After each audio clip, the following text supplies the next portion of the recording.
I was wrong.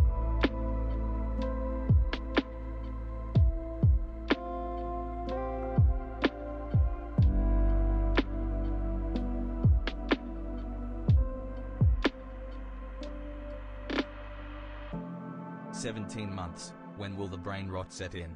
I'm waiting."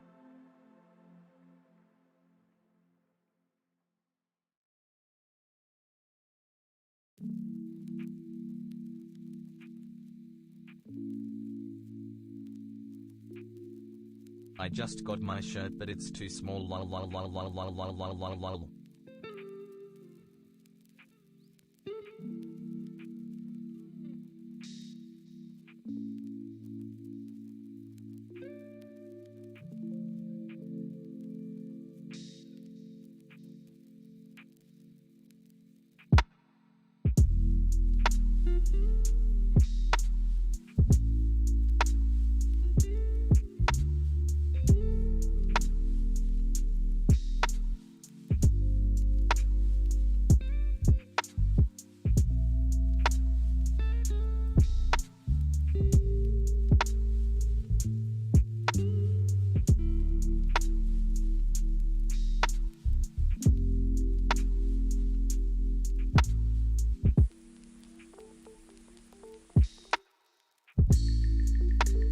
"Months.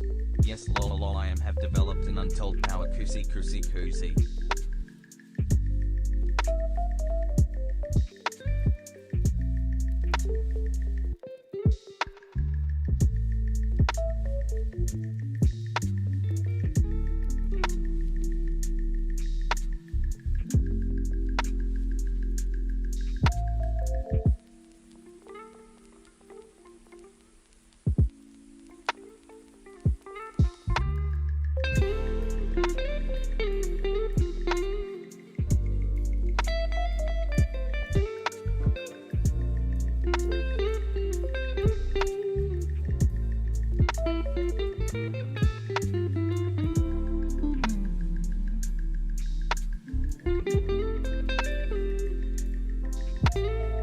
Pierre has bingus dingus maths.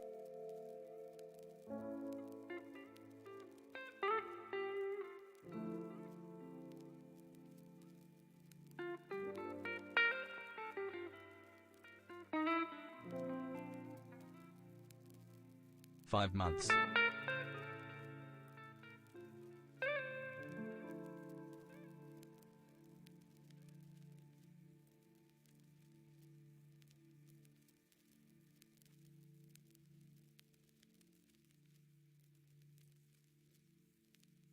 Martinez has returned once again.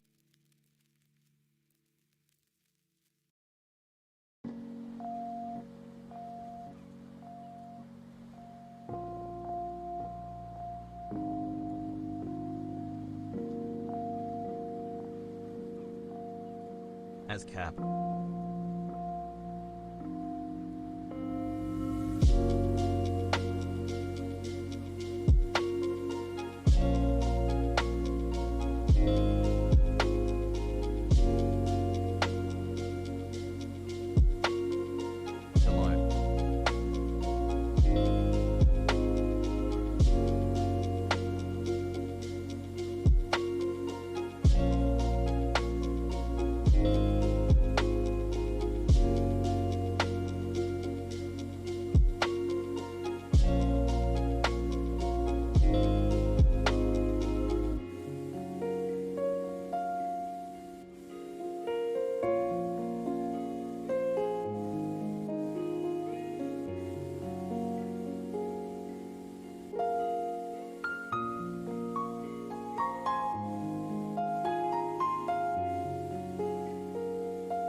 love you Hasan.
Time to figure out how Hasan will ban me into more hassle.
Love you chat Has.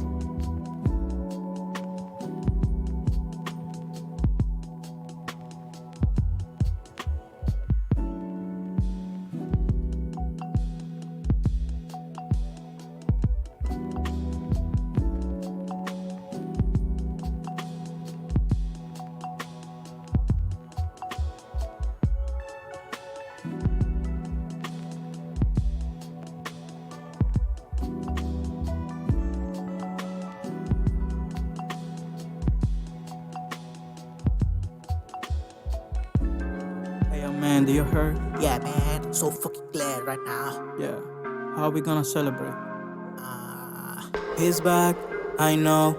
Thanks God, I miss him. How's he? Don't know. His dream, I hope. Yeah. His life, I know. Yeah. Thanks God, I miss him. Yeah. He tweet, he's back. Let's go. Let's go. Let's go. Let's go. Doing war on Christmas, fighting with the barbs. Then we bought a house, man. She was going good, man. Winning Mario Kart, going to a Disney park. Watching MasterChef, then we go to war again. Yeah. Now it is the Ritzers, 821 again. Watching XQC, hoping for a gift. Let my himbo be free.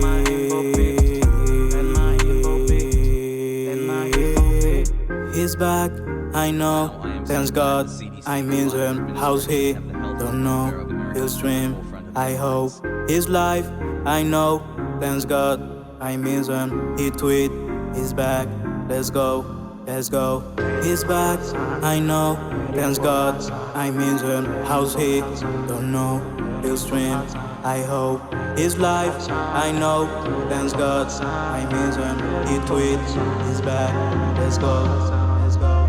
He's back, thanks God. How's he?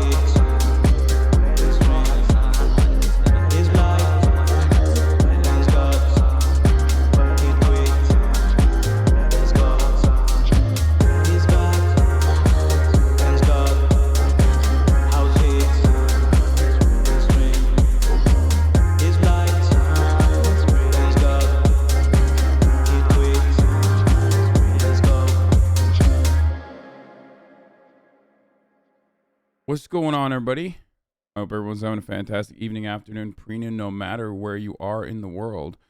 I'm Hasan Piker, and this is the HasanAbi broadcast coming to you live from sunny California. Why are you ignoring Nims? Ignoring Nims? What the fuck? Bro, are you having a fucking aneurysm? I literally just started. Why is everybody fucking freaking out? I literally just started. I haven't even looked at my fucking DMs or anything. I just pressed live, Yo. okay? It's been 13 minutes, okay? I don't know what the fuck's going on. Why the fuck is everybody freaking out on my chat? Oh, because I won best timing of the year? Is that what it is? God damn, bro. Chill. Okay.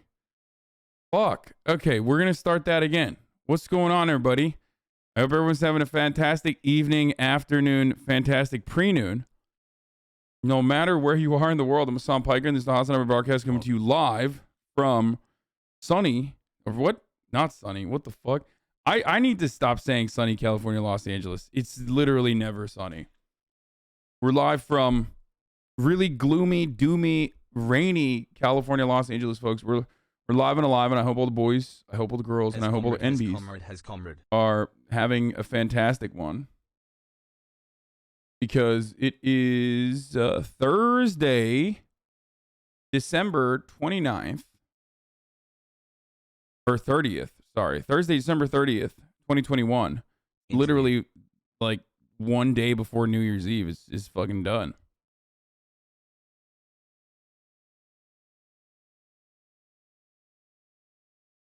Okay.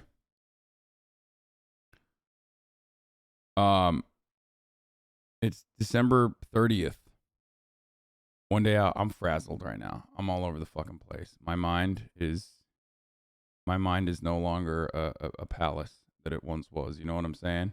My mind used to be a fucking palace, and it's no longer a fucking palace.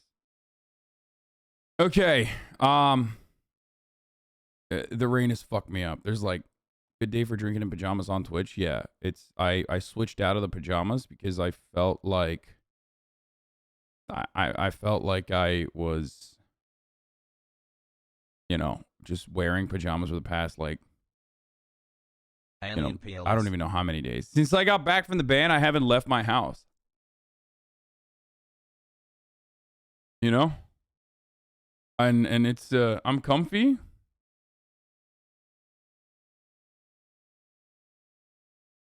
But Please stop with the MasterChef videos. Vegetarians can't watch it.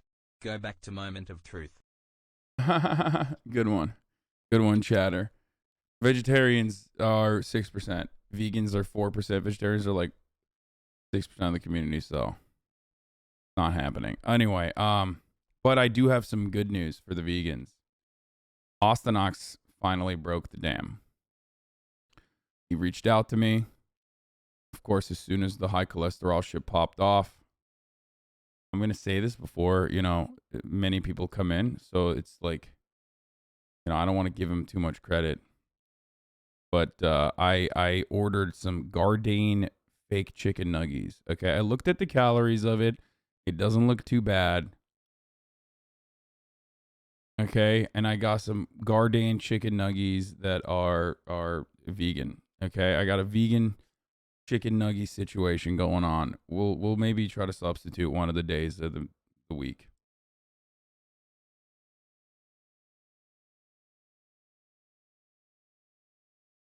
The Impossible chicken nuggets are much better, dude. Okay, I don't know, man. I don't know.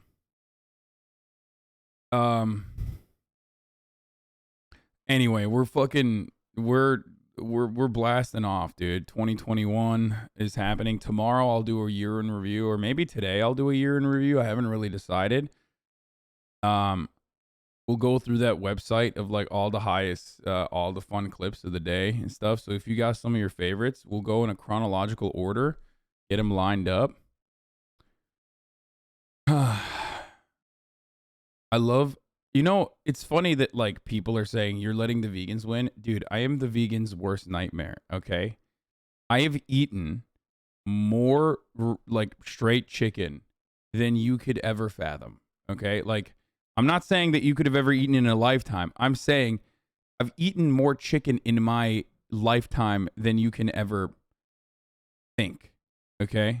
Like you could sit there and think like how much chicken is too much chicken, and it's not enough chicken that I've eaten. I've eaten more. Like, so it's not even a thing. Did you get the car? No, I'm probably not gonna be able to get the car before the year is over. I just like, there's too much shit going on and I want to stream. So I don't know if I'll get the take in yet.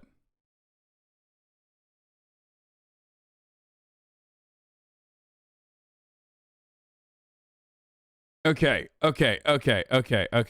Anyway, gotta save that car drama for the new year. Yeah, of course. That juicy car drama. Can't wait to fucking,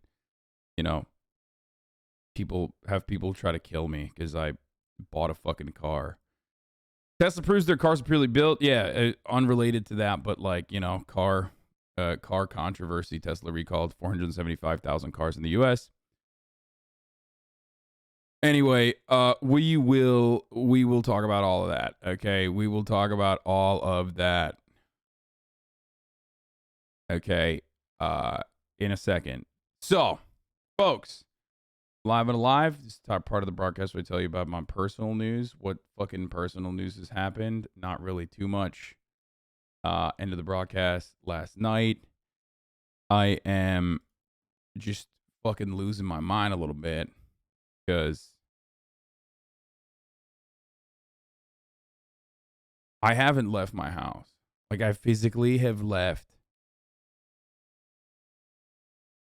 I physically left my house, like the front door, and walked outside twice. Yeah, twice. I realized that. And I didn't know until, like, I didn't realize that until, like, I had to walk outside for the first time, and I was like, what the fuck? Part of it is because, no, I haven't gone to the gym. My trainers are on vacation. They're fucking vacationing. And I'm afraid to admit this. I'm a bit of a pussy on this, but I'm worried about COVID. Like, I don't want to go to another gym. I have I work out with two trainers that are, best friends and have their business together, but I don't need a trainer to work out. But I am a little afraid of getting COVID, not for myself, obviously, because I mean, who cares? I think I'll be fine. I'm vaccinated. I'm about to get the booster, but I'm worried about COVID because my family's here and they're boosted too now, so that's cool. I think if they like after a week is over at once, because they recently got boosted, but once like a week has passed since they got their booster, and it's like kicked in, I'll be a little bit more courageous, I guess. But right now don't you go out with your friends? No, I haven't done any of that. I used to. I haven't done any of that since they've been here.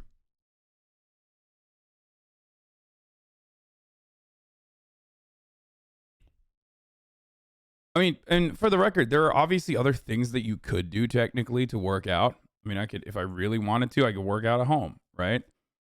If I really wanted to, I could go running or something. But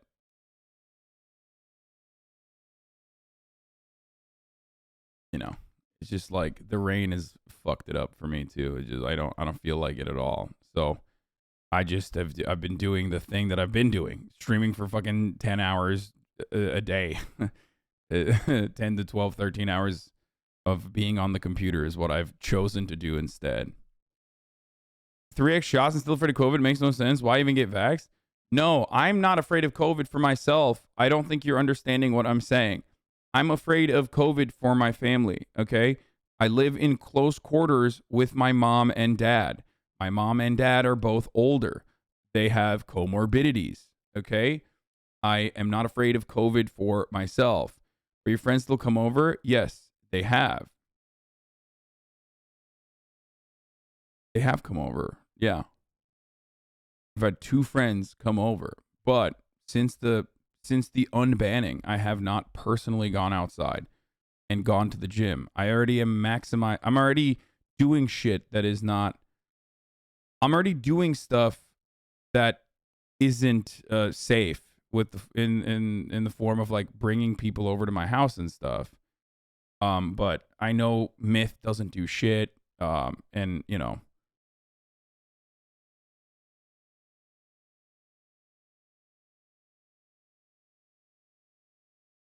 I'm just trying to be careful. And for the record, like, the vaccine doesn't stop you from getting COVID. It just, like, eliminates the worst consequences. And I think my family would be fine as well. But I just don't want to, I just don't want to risk it. Anyway. Peggy was at a sweaty-ass concert the night before. No, he wasn't.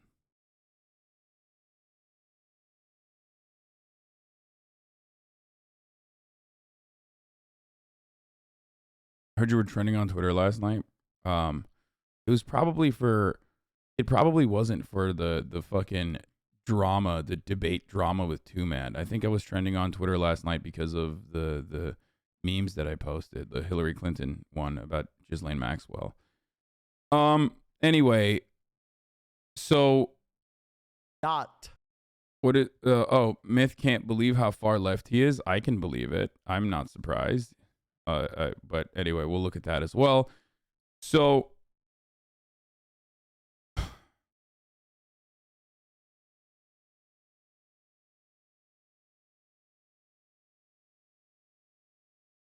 NASCAR driver Brandon Brown announced his new primary partner for the Let's Go branding coin, a cryptocurrency inspired by the anti-Biden phrase. Let's go. Good for him, bro. Keep killing it. Make some money, dude. He seems like a nice guy. I'm happy for him. I mean that. Like, I don't know anything about his background, but he just seems like a chill dude who just, like, got caught up in this fucking fuck Biden shit. And also, I'm a Let's Go Brandon head. So, you know. This is a Let's Go Brandon broadcast, just like Chapo is a Let's Go Brandon podcast.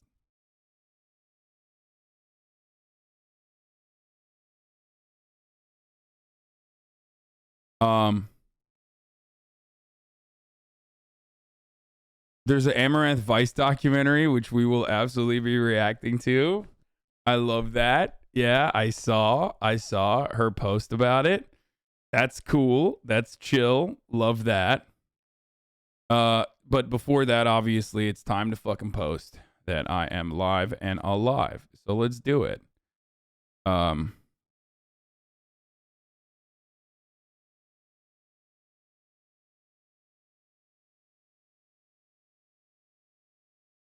Investigate me is the new pickup line? What do you mean?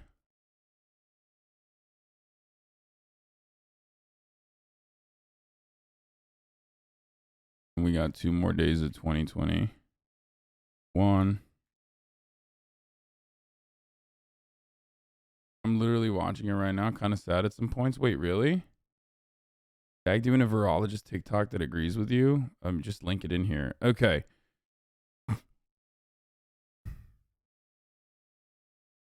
Meme to yoink for your blast off tweet. Oh, that is funny. Yeah, it just. Okay. Let's get it. Talking Ghislaine Maxwell Pack watch. I'm trying to get Brace and Liz to come on today, for the record, for the Ghislaine Maxwell pack watch stuff. Okay. I've been talking to Brace all morning. I'm gonna text him again, see if he'll fucking come on. You know what I'm saying? Dude, that Hasan's Back song is stuck in my fucking head.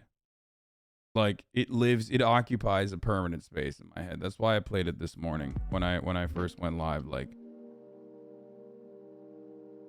he's back. I know. I miss him. It's actually pretty good. Like it is straight up good as fuck, dude. Anyway, we'll do should we do a 2021 recap today or tomorrow? I think we could do it today. Or maybe we'll do it tomorrow. Well, it just depends on how much we got. Because it is a Nav track. But like, Nav could never. You know what I mean? Nav could never make a fucking banger like that. Straight up. I have someone in this community that's better than Nav. Straight up. Which really isn't saying much. I don't know why the fuck I'm saying that. You know what I mean? But like, whatever. Tomorrow makes more sense. Okay, we'll do it tomorrow. We'll do it tomorrow. We'll do it tomorrow. We'll do it tomorrow. Let's get this shit.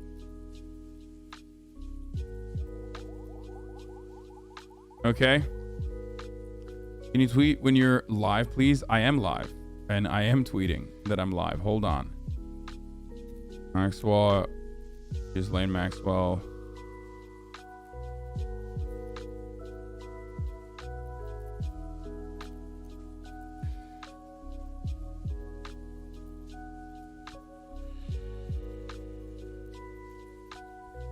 So,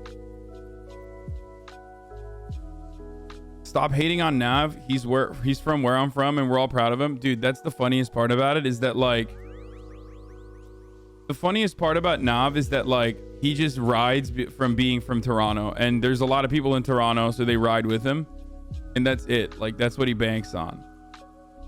Like, you should be embarrassed to admit that you ride with Nav. But hey, whatever. Walid is my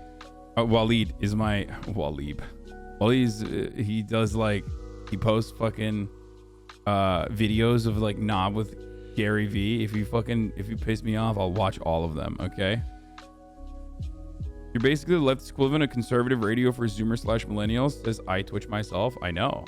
This is not new information. I say that all the time. Anyway, talking Ghislaine Maxwell pack watch.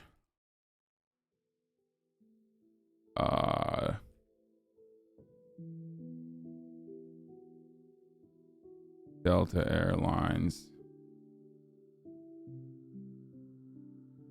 immediately post CDC decision and more.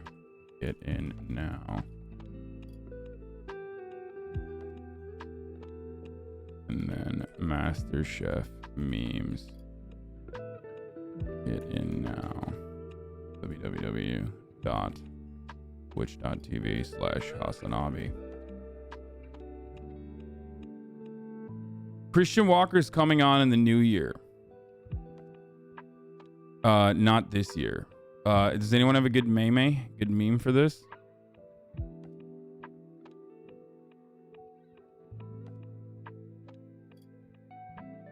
The Hasan is Back song is on YouTube.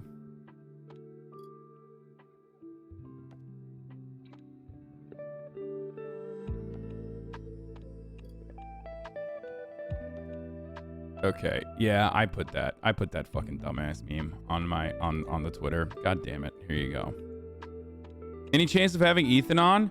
I would love to have Ethan on. I've been talking to him a lot as well through this break.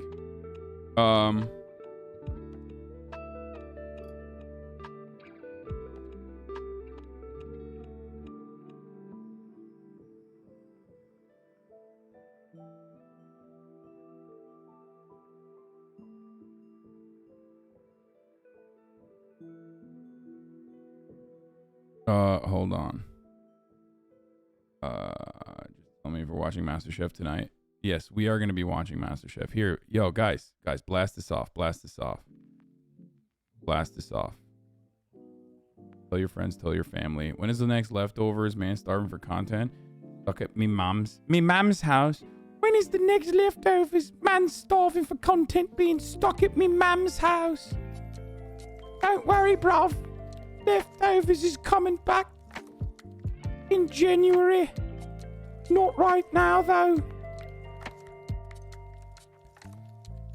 Epidemiologist Dr. Eric Feigl-Ding literally repeated what have you been saying exactly what you said about CDC and Delta? Yeah, we already looked at that.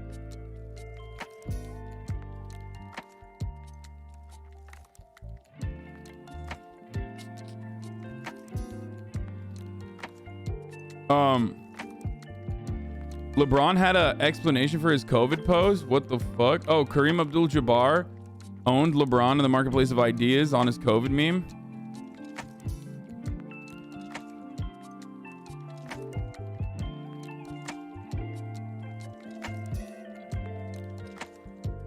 Kareem Abdul-Jabbar thinks James tarnished his legacy on Instagram by sharing a COVID-19 meme? No, he didn't.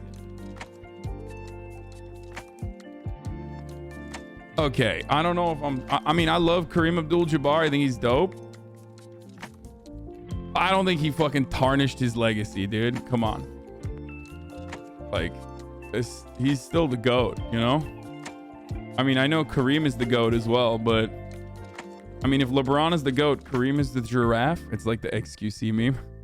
If XQC the GOAT, then HasanAbi the giraffe. If X the GOAT, then Hasan is the giraffe.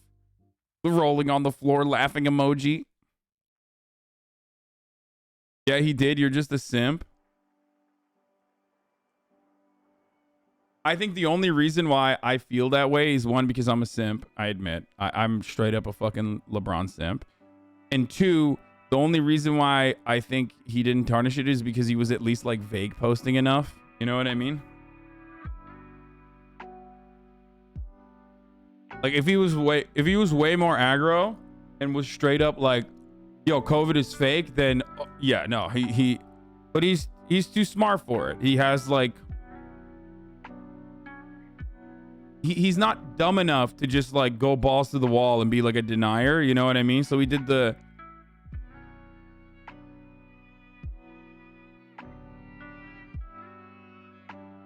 then again, my point of view might change after I read his response. I don't know. Anyway,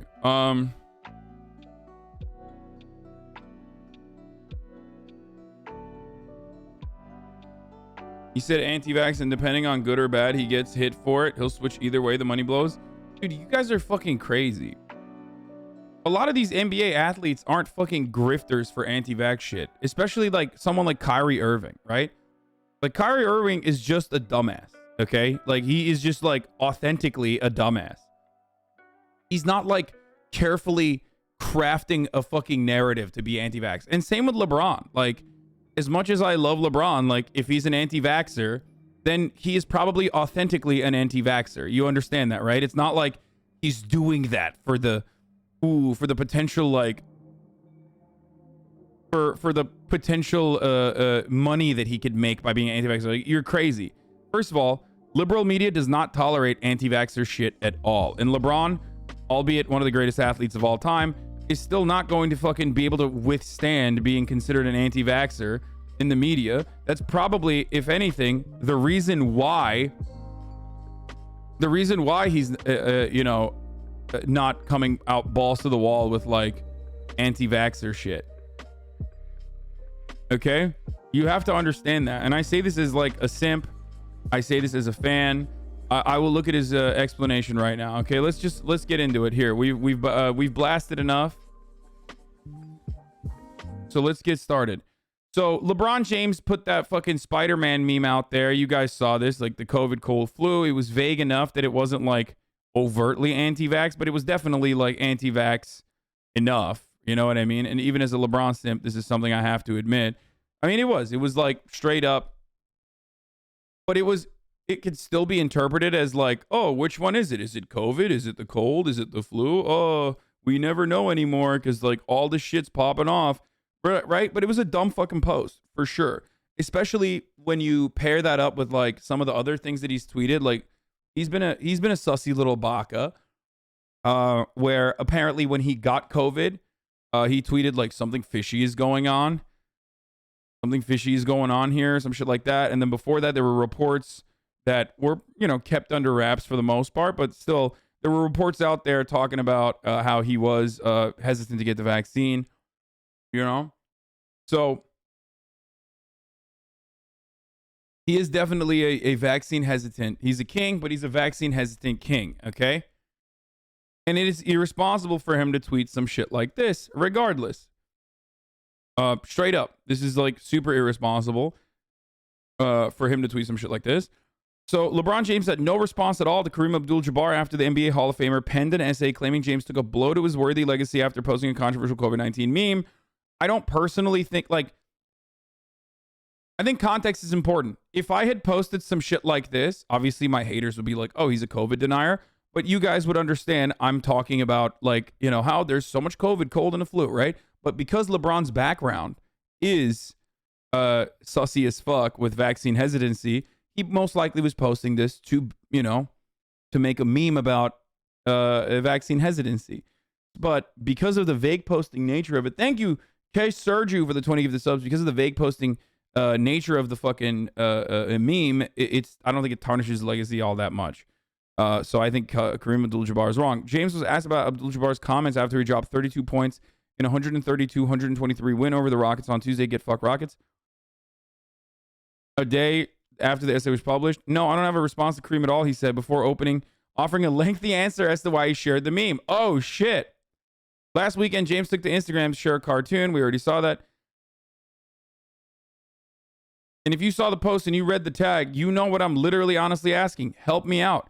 Help me kind of figure it all out. Like, we're all trying to figure this pandemic out, James said Tuesday. We're all trying to figure out COVID and the new strain, Omicron, and the flu. I think people forgot about the flu. People literally forgot about the flu during these times. Like, that's still going around. It's flu season. So people have forgot about the flu. People have forgot about common colds. That happens, especially with a lot of our kids that's in school. My daughter, Zuri James, is in first grade. So a lot of these kids are getting common colds and getting the flu. But no, I don't have any response to Kareem. No at all. He continued. That's it?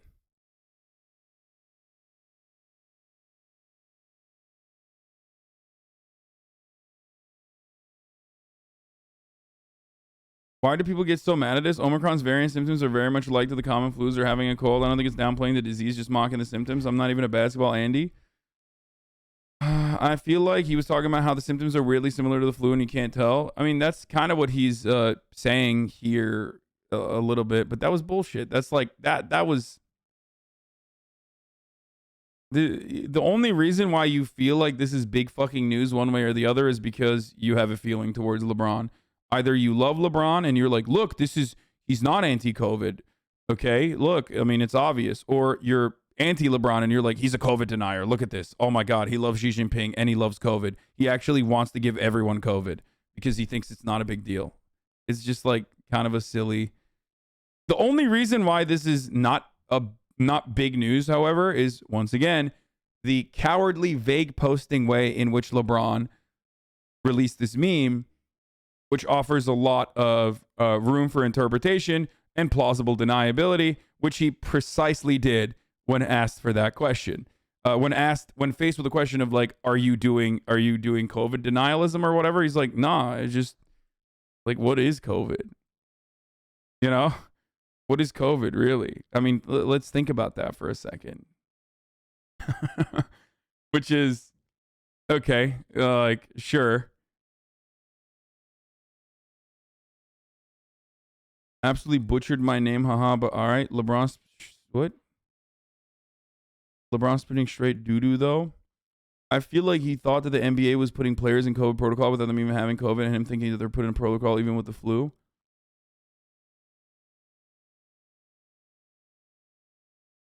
At this point, here's what I will say, okay? Here's what I will say. At this point, if you're still if you still have like uncertainty around COVID, like you're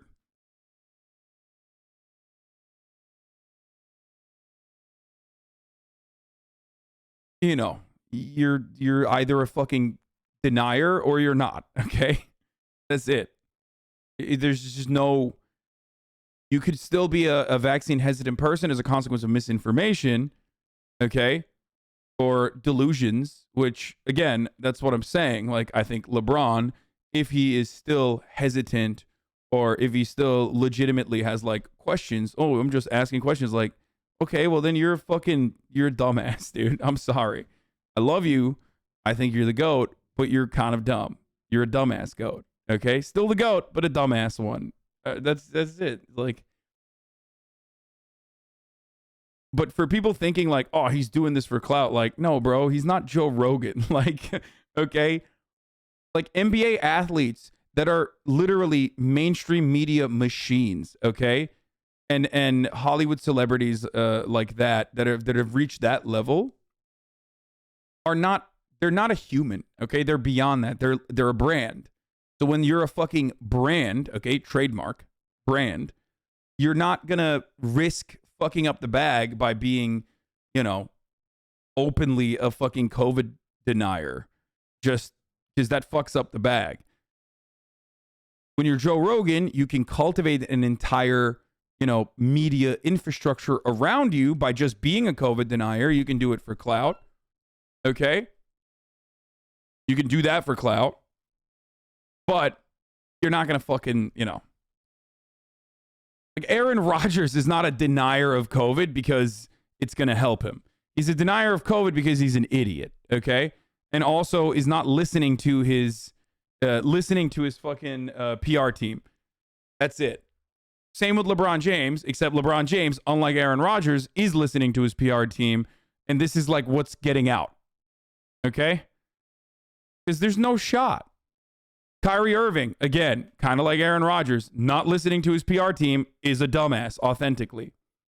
Unironically defending Citizens United. Wait, what? Good one, dumbass. Yeah. Do you think they're downplaying this new strain in terms of symptoms?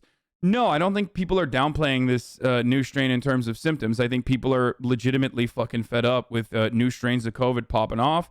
And it's been a very long time. We're way past the mark of, we'll just lock down for 14 days. Come on. 14 days to beat the strain, or 14 days to beat COVID. Like what do you mean? People are like understandably frustrated, dude. Our lives have, like, there's kids who, you guys in this community, some of you like lost years of your life. This is all you know. You spent it on Twitch, which obviously, I'm trying to make that as pleasurable as an experience as possible, but like, you still lost it, It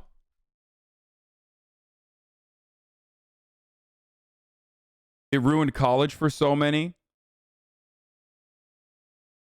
Formative years. Fuck me up too. You know what I mean? These are uncertain times. So people are fucking frustrated. They want to be out of it. Okay. They want to get the fuck out of the situation. So when new variants pop the fuck off, it's just terrible.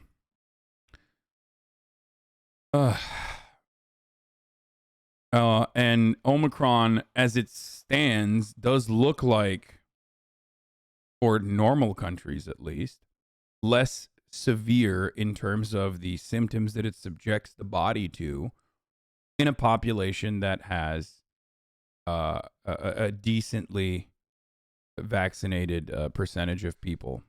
Okay? So that's the reason why people are like, it's less severe, but it spreads a lot. Like, it spreads like crazy. And it also, depending on what kind of viral load you're getting, can still be very severe, especially if you're not fucking vaccinated.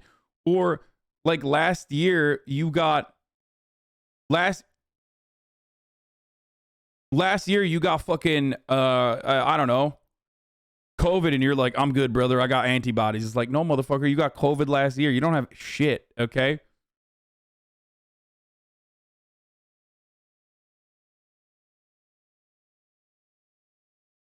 but I have the same position that I've always had, which is if you're fucking vaccinated, okay? If you're vaccinated, COVID, and people can get mad at me for saying this, but this is precisely what I was saying, okay? If you're vaccinated, COVID is less deadly than the flu. That's just the reality, okay? The flu kills 30,000 to, 40 to 70,000 people, depending on the flu season. If you're vaccinated with COVID, it's less deadly than the flu. If you're vaccinated. If you're not vaccinated, it's not less deadly than the flu.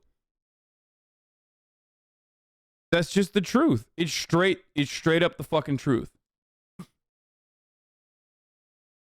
And that's not a controversial take.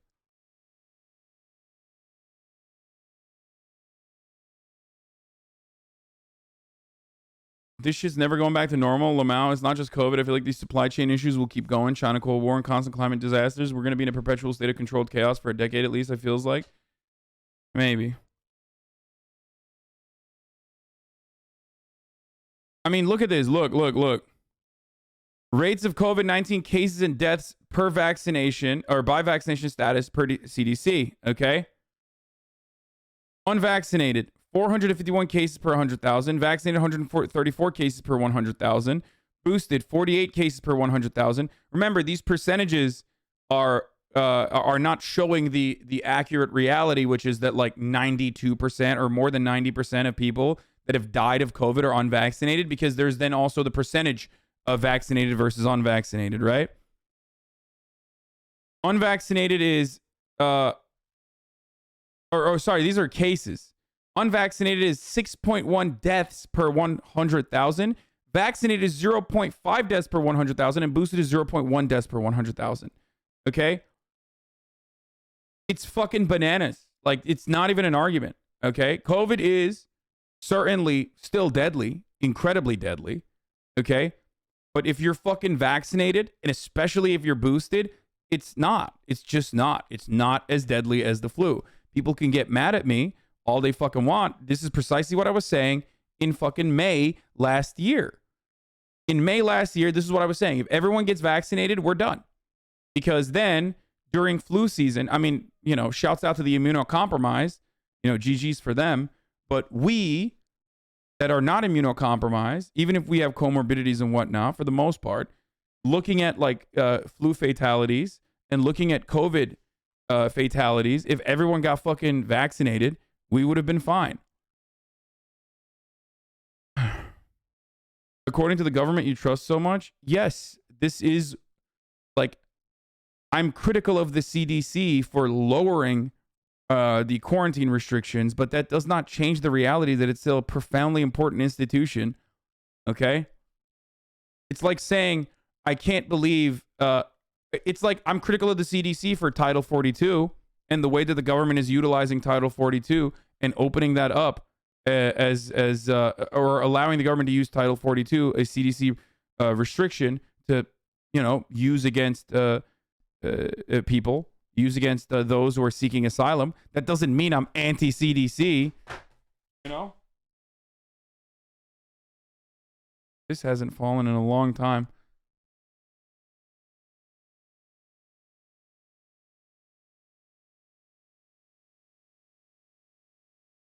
How deadly is myocarditis?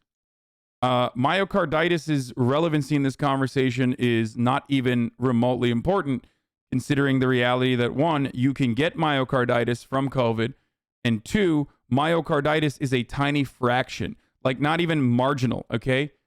Billions of fucking inoculations have occurred on this planet so far, and myocarditis is like completely irrelevant unless you're one of those psychotic weirdos who goes on the VAERS websites like covidtruthorinfo.org, and that's all you fucking hear about is like myocarditis, brother. A condition that's also treatable too.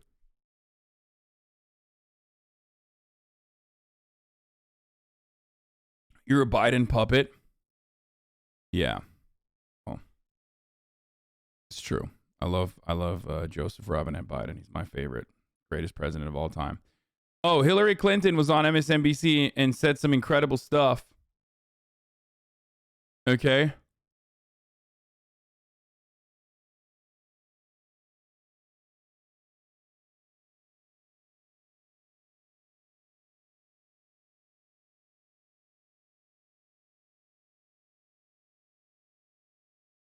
Hold on.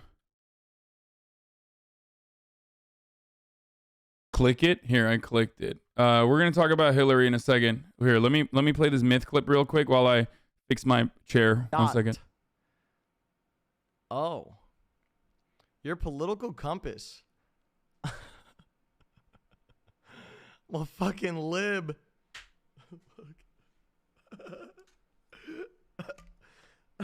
Wait, am I really that far? Dot. Oh. Your political compass. So, Myth wanted me to give my take on this, but it's like, everyone's a fucking lib, dude. The political compass makes it almost impossible. You have to be like a real Nazi to just like even land here, okay? So that doesn't even mean anything. But I know Myth's POV in a lot of instances. So like, yes, he is definitely a leftist. But most people that are empathetic and kind, especially if they learn the terms and learn the political science behind it, will usually find themselves to be leftists. That's just how it is. That's my genuine POV. And it's also something that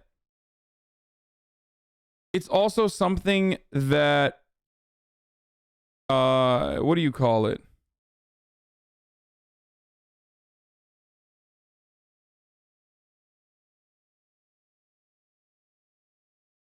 You should tell them to do this one. Left Valley's GitHub? No.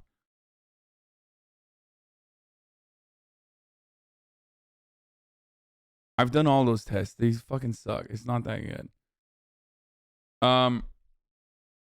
Yeah, it's just, I am a firm believer that most people who are empathetic and kind, especially if they have like not for Myth, this isn't relevant to Myth because he doesn't come from a working class background, but like, especially if they have like somewhat of a working class background, a lot of people are going to find themselves to be leftists if they get the proper political education.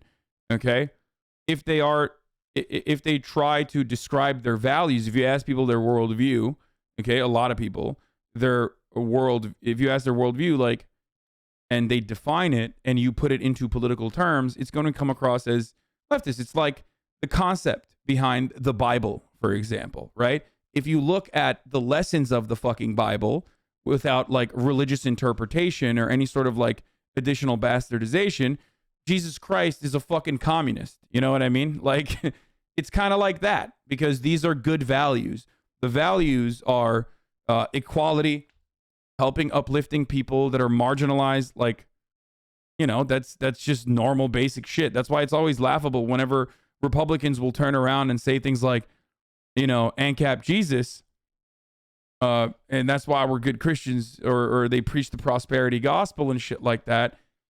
Meanwhile, you know, it's pretty obvious if you focus on it even a little bit that most of these religions ultimately are. Wait, hold on 1 second. Most of these religions ultimately educate people on good values.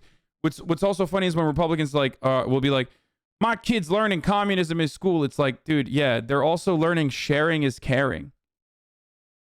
Like, do you consider that to be a fucking a bad value? Like, you don't want to teach your kid sharing is fucking caring? Like, are you stupid? You know what I'm saying? Like, I can't believe that they're teaching children values like sharing is fucking caring. What is this, communism, brother? You know? They're indoctrinating my child into sharing.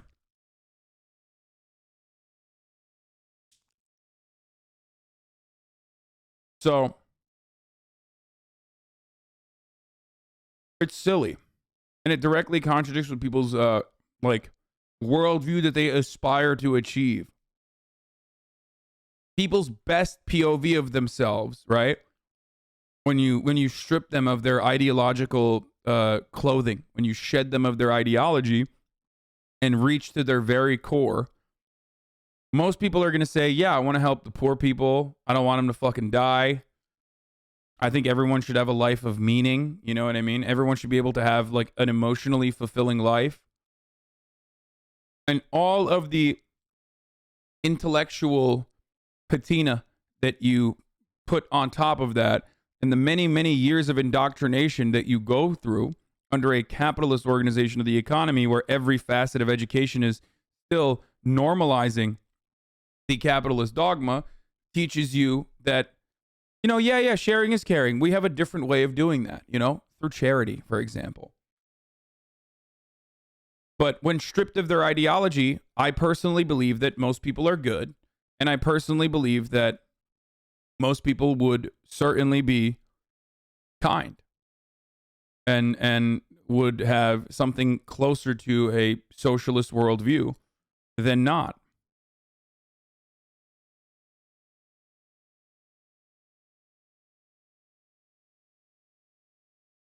Anyway, cheapest vaccine yet and will refuse all patents. Peter Hotez, official announcement of Texas Children's BCM TropMed on our partnership with Biological E to vaccinate the world, beginning with this EU and India. Oh, that's nice.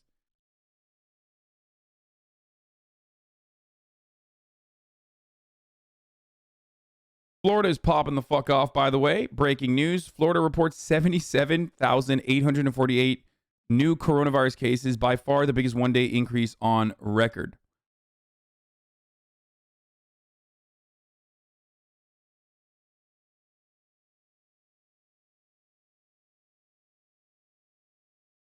That's great. Wonderful stuff for Florida. Let's go, Brandon. One of the funnier things I've seen on Twitter now is... One of the funnier things I've seen now on Twitter is people posting, congratulations, Joe. Like they're saying, thank you, Joe Biden. Like, thank you, Joe Brandon, for all the COVID deaths.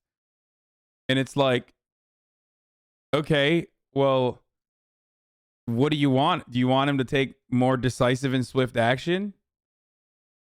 Because I think Joe would be down to do that, maybe. I want him to take more decisive and swift action, except you're the guys who don't want that and you're dying.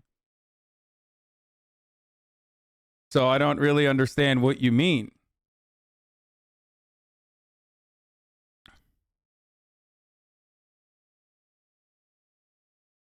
Right? Am I crazy here?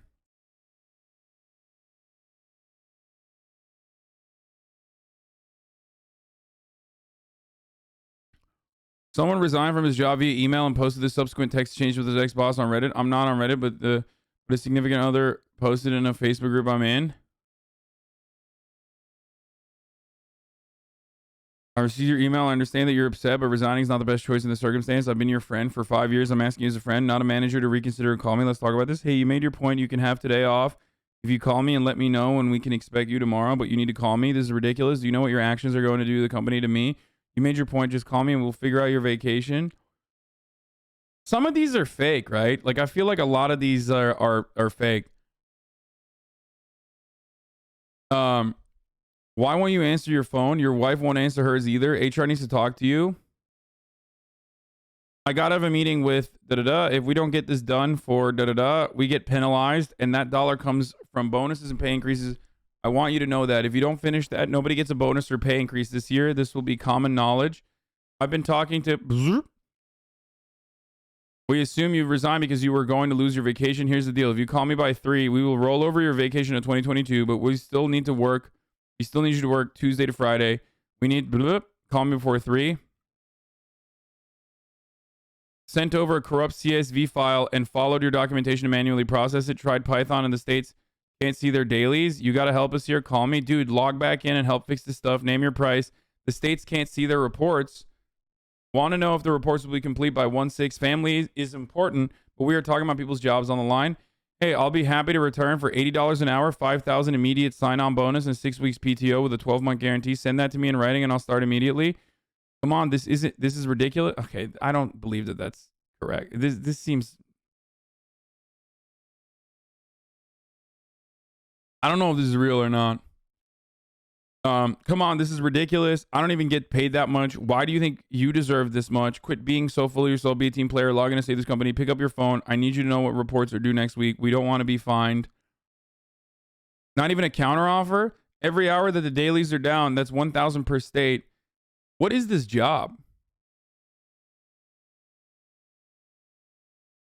I mean, this seems like, I think people just like write fan fiction like this. Please stop calling my dad. He has nothing to do with this. You can call me all you want, but don't call my emergency contacts. I resigned. I didn't die. We had to make sure you were okay. Congrats. You cost the firm $19K. You taught us a lesson. Now pick up the phone and we talk about a reasonable offer, but you need to fix the state's daily thing right now. This is your priority. Pick up the phone. HR wants to conduct our exit interview.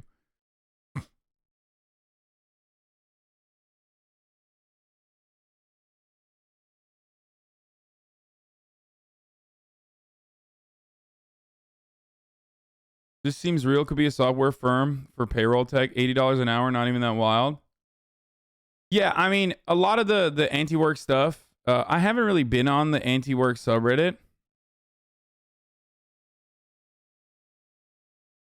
Here are your priorities. Fixed state dailies. Complete. Da, da, da, da, da, da, da. What does this mean? To be 100% clear, I resigned today. I don't have priorities or projects. I'm no longer an employee or would like me to return. I gave you my offer. So what? Is this going to turn into like, for 10,000, I'll fix your state daily file and train the team on how to run it. This doesn't happen again. Nobody's familiar with Python or understands Alteryx or SSIS. Is that some kind of joke? Your documentation does not have the answer. We've been through it. Laughing at 10K. You already cost us 32K today. You want us to squeeze another 10K? You got greedy over Christmas? He's going to say yes to the 10K. Fix daily files, train the team. That's a generous offer. But I'm firm on my offers. But I'm telling you, you don't need me. The answer is in the documentation. Then where is it? If you were a true person of your word, you would tell us and save this company, save your coworkers, save their paychecks and their bonuses.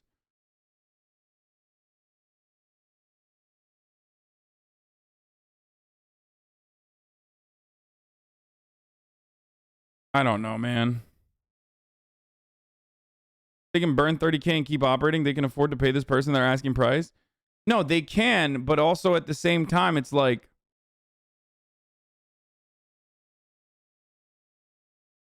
I don't know.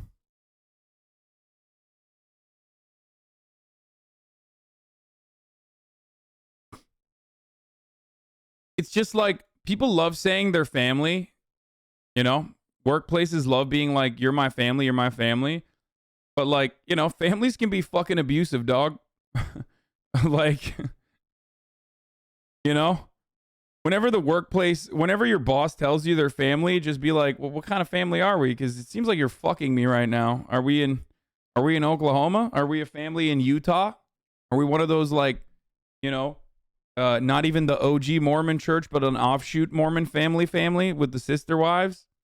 Because it sure feels like I'm getting ass fucked on the daily.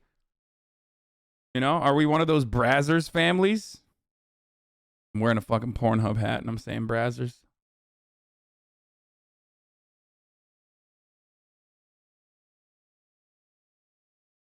Delta CDC parody. It turns out you were right.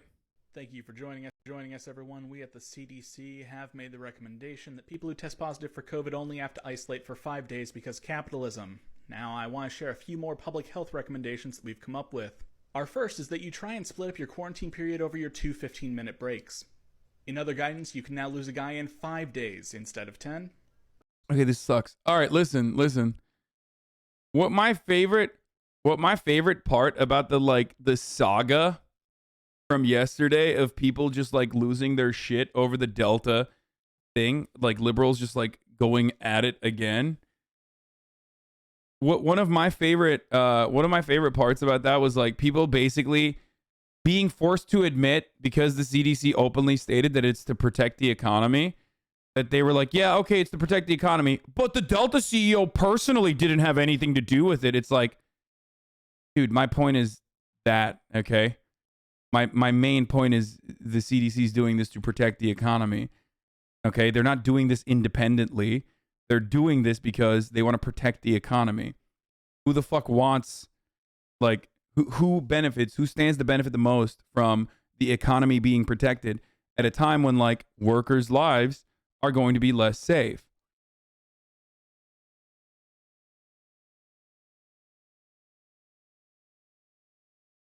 and then saw people saying that the economy is necessary for protecting people's health. No, I totally. That's exactly, you know, conservatives. Liberals who are basically saying, get the fuck back to work, which, by the way, is exactly what conservatives were saying last year and this year.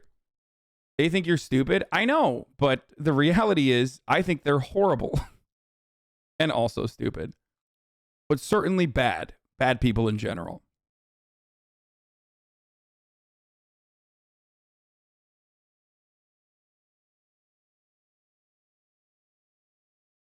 Some of you will die, but that's a risk I'm willing to take, is precisely what Republicans were saying during COVID, and they're still saying that. And now liberals are saying it too, but in a more liberal way. Obviously. It's kind of like me saying some of you are willing to see the top of the hour ad break, but that's a risk I'm willing to take. 9 minutes into the top of the hour, the first ad break of the day. Because at the top of the hour, there is a 60-second ad break, okay? And we serve that ad here. Now, if you no longer want to see those ads, all you need to do is subscribe. You can do that for $5. You can do that for free. Okay, with a Twitch Prime. You can do that by getting a gifted sub if you're lucky. But if you're not lucky, you know, those other two options are what you got. But here's the 1 minute ad break now. Twitch Prime is free though.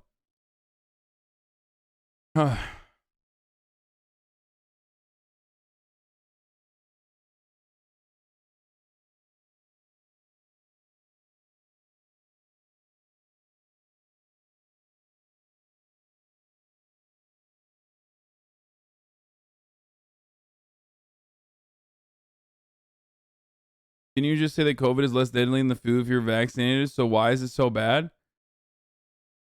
Okay, I think you don't understand something here. COVID is less deadly than the flu if you're vaccinated, okay? Except it's still deadly, okay? If you have the flu, you shouldn't go into work either. I don't know what the recovery period of the flu is, but if you have the flu in a normal world, you shouldn't go to work as well. Because some other people might get the flu from you and die, okay? But remember the part where I said COVID is less deadly if you're vaccinated? COVID is still incredibly deadly in comparison to the flu if you're not vaccinated. And guess who's going out all the fucking time? Unvaccinated people, okay? So, like, this is like a quadruple whammy because, one, you're forcing someone to go to work when they're still sick, even if they're asymptomatic, okay? So that's not good from a worker protection standpoint, obviously, but it's certainly not good also from the customer point of view. None of you have any fear that, like, the guy that's working 725 at you know, whatever, McDonald's in Alabama is going to fucking come back into work sick. And while you're grabbing your fucking Big Mac and making it, you know, McGangbang or something with well, the dollar menu's over now, but you're making a McGangbang with the McChicken and the other fucking sandwich. I forget the name of it now. And you just get COVID and then you give it to your grandfather who is an unvaccinated hog and he dies. Does that seem great to you? It's all about trying to, a McDouble and a McChicken. It's all about trying to minimize that casualty, okay? That's what this is. It's straight up about minimizing the amount of unnecessary death.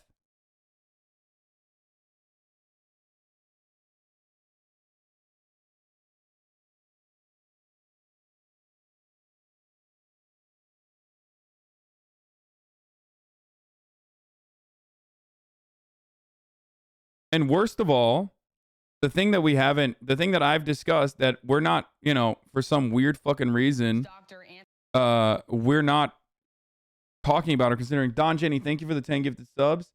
Don Jenny, thank you for the 20 gifted subs, actually.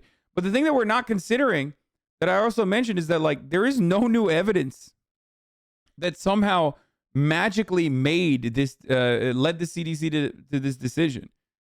It is a newfound interpretation of previous evidence that has been readily available for a long time. You could have an argument to say maybe we were going too hard on the quarantining, okay? But the CDC is not even saying that. The only reason why the CDC did this, and this is their point of view, not mine, not fucking conspiracies or anything, is because they wanted to preserve the economy and they thought that people aren't quarantining anyway, so we might as well just lower the restrictions. Why do they do that? They do that so that companies can be like, look, see, the CDC lowered the restrictions. Get the fuck back to work.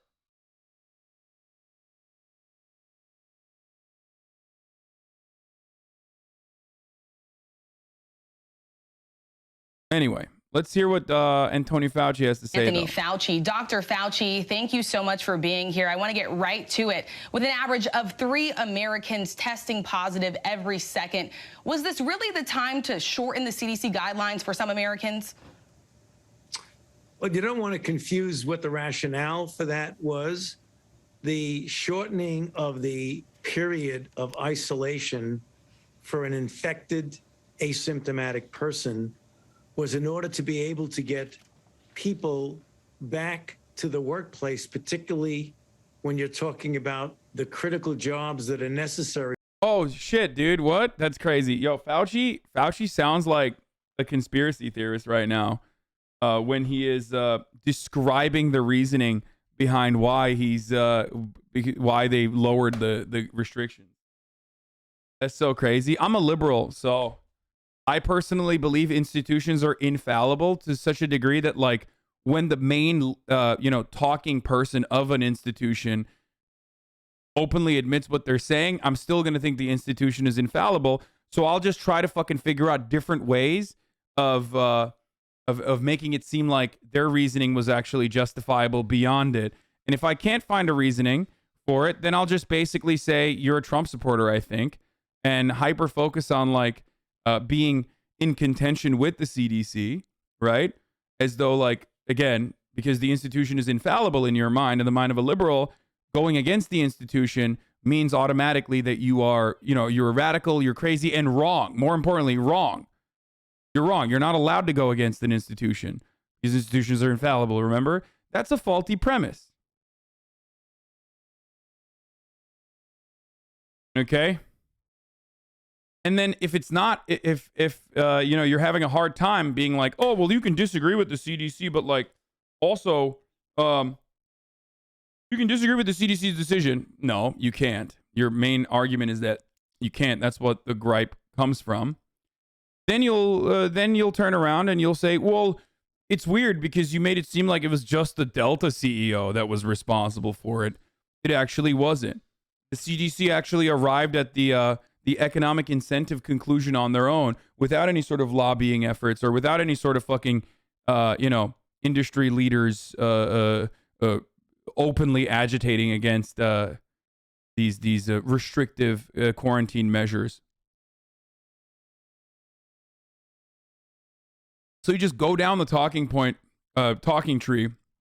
So don't let these motherfuckers try to, don't let these motherfuckers try to gaslight you into believing that you said something wrong if that's your point of view. Okay?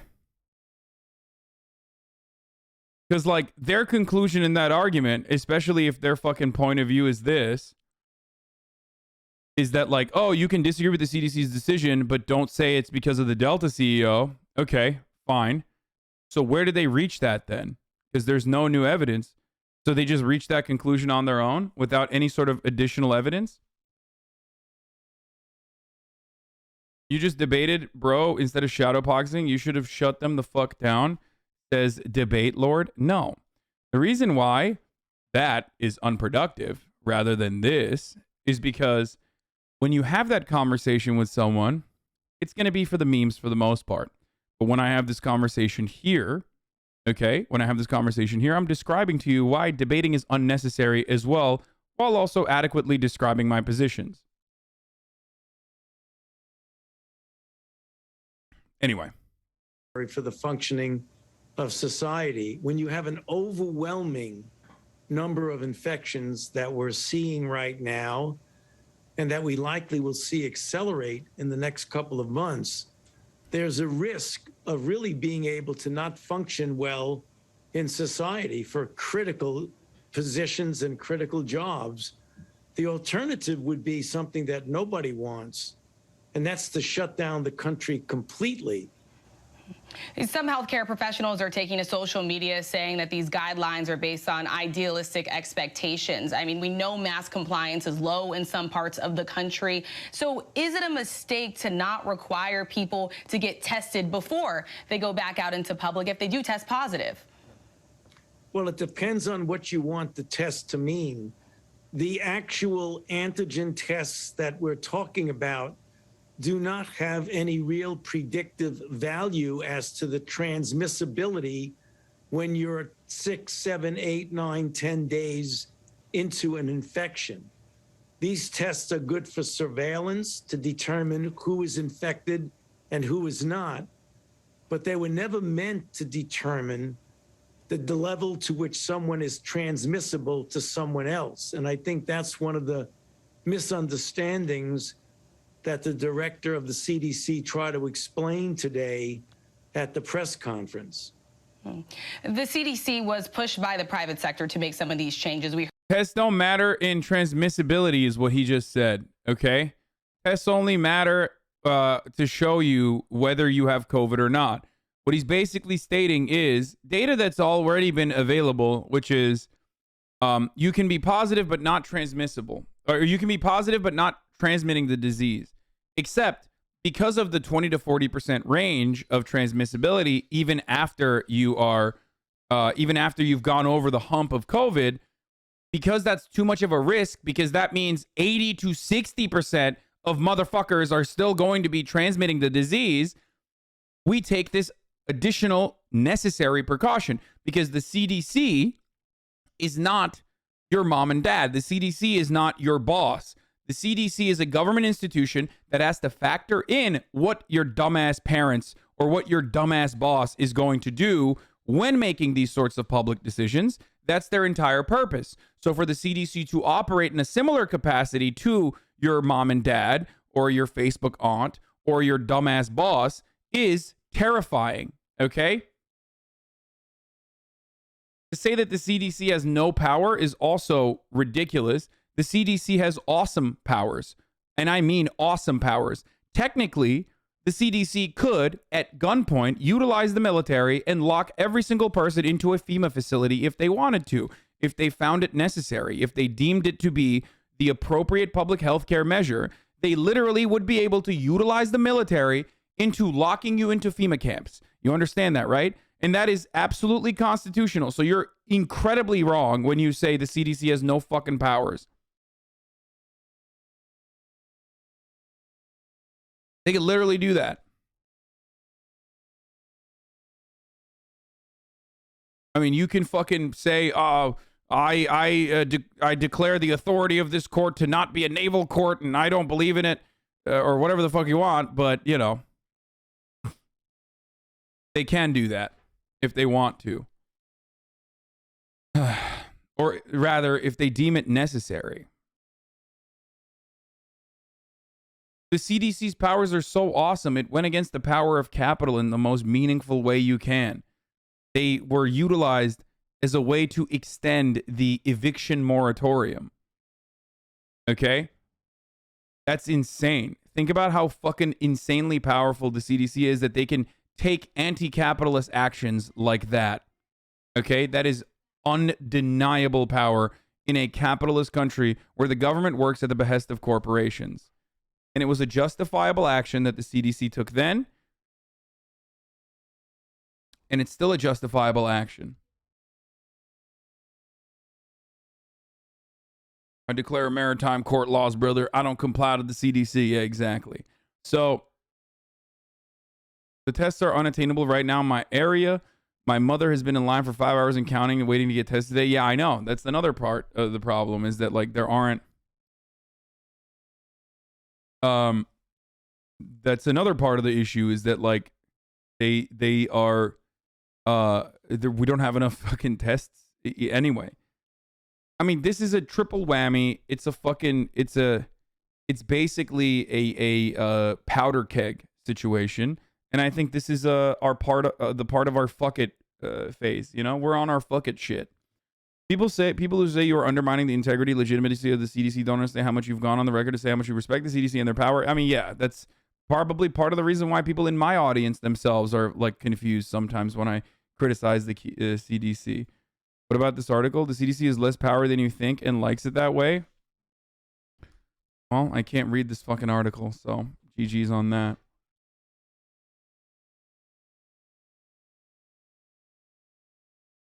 Guys, in the past, the U.S. government literally held people at gunpoint and forcibly inoculated them, separated parents from their babies, okay, during the smallpox outbreaks. There have always been rugged individualists. There have always been people who are against vaccination. There have always been people who are, anti public health measures. It doesn't fucking matter, okay? What matters is getting over it, okay? And the government, a good government, should do anything it takes to fix the situation. A bad government will not. We are a bad government. America has always kind of been a bad government. So, it's just the way America is. It's just never going to happen. It would be too authoritarian.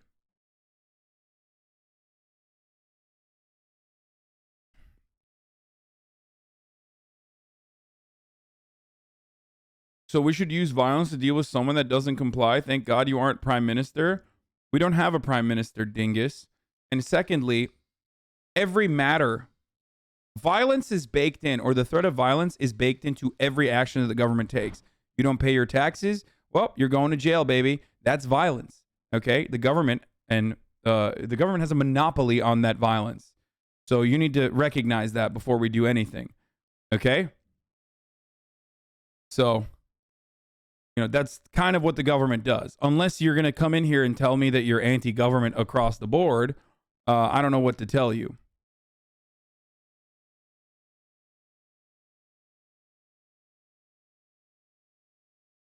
As a matter of fact, kind of what we talk about here. The point of my commentary revolves around, and the point of political commentary in general, and politics in general, revolves around who gets to do the violence. Okay? It's literally a back and forth, a dialectic, if you will, of who gets to do the justifiable violence and who is the justifiable the justifiable victims in that circumstance of that justifiable violence. That's literally politics. Is a distribution of power and violence. Okay? Anyway, Dingus Khan, stop using the Dingus slur, please, Mr. Hasan. It's a family name. Sorry, Mr. Dingus.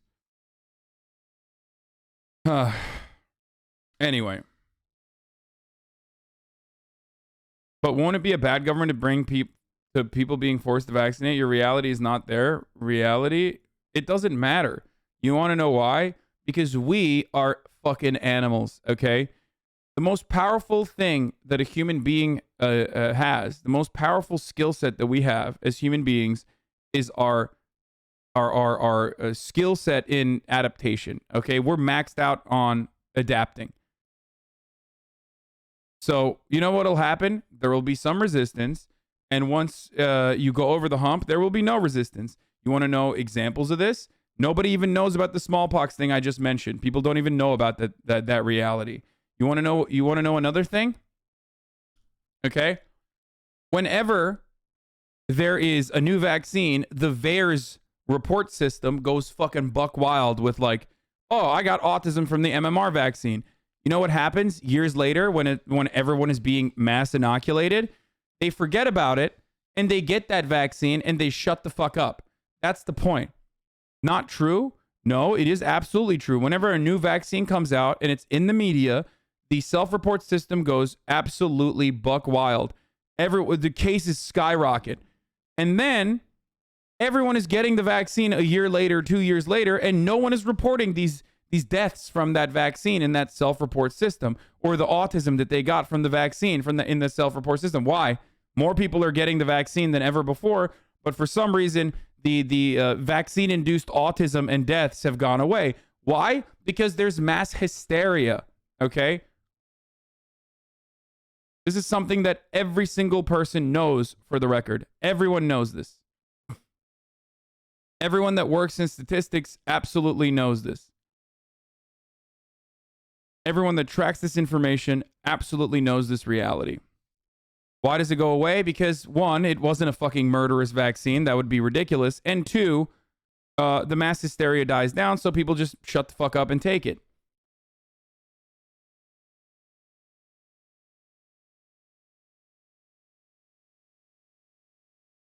So what we're going through right now,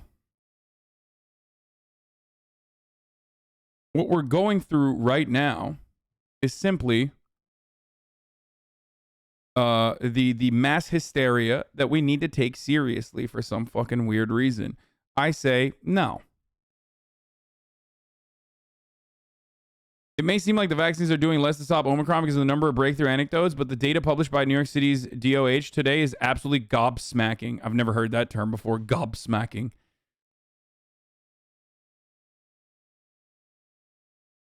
Look at this. Cases per 100,000 people by vaccination status. The vaccinated case rate is still much lower than the citywide case rate per 100,000 people. Look at the unvaccinated case rate, dude.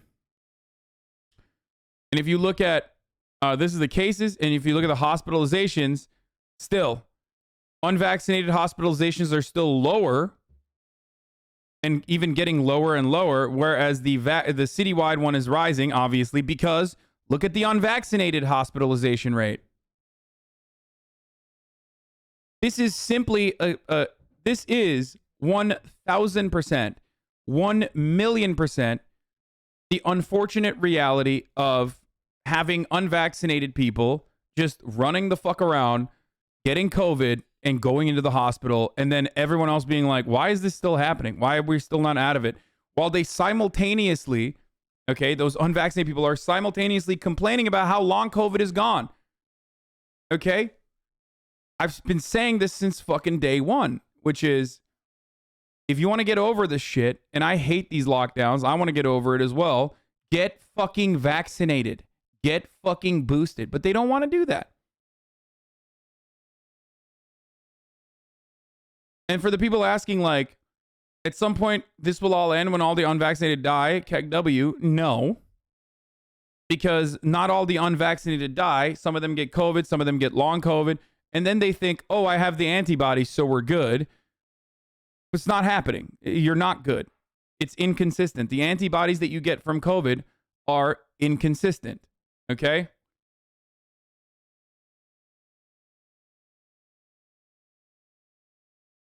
Higher vaccination rate, lower death rate. States with the lowest vaccination rates have the highest death rates. States with the highest vaccinations rates have lower death rates.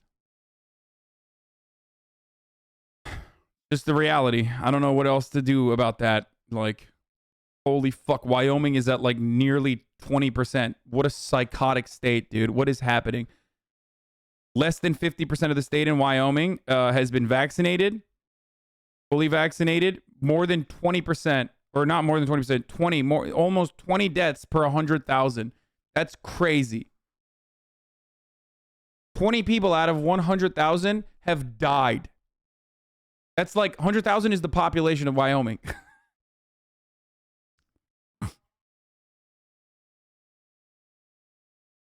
Can you imagine if you fucking, let me say something.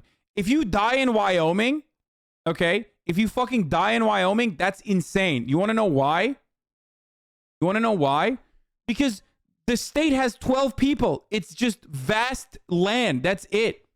What are you getting the COVID from? You're a cow? Who the fuck is giving you COVID? When do you see other people? That is literally like, you have to be seeking it. You have to be like actively kissing every person you see in the state of Wyoming to fucking die. Even Kanye doesn't live there anymore. He was like, this shit sucks.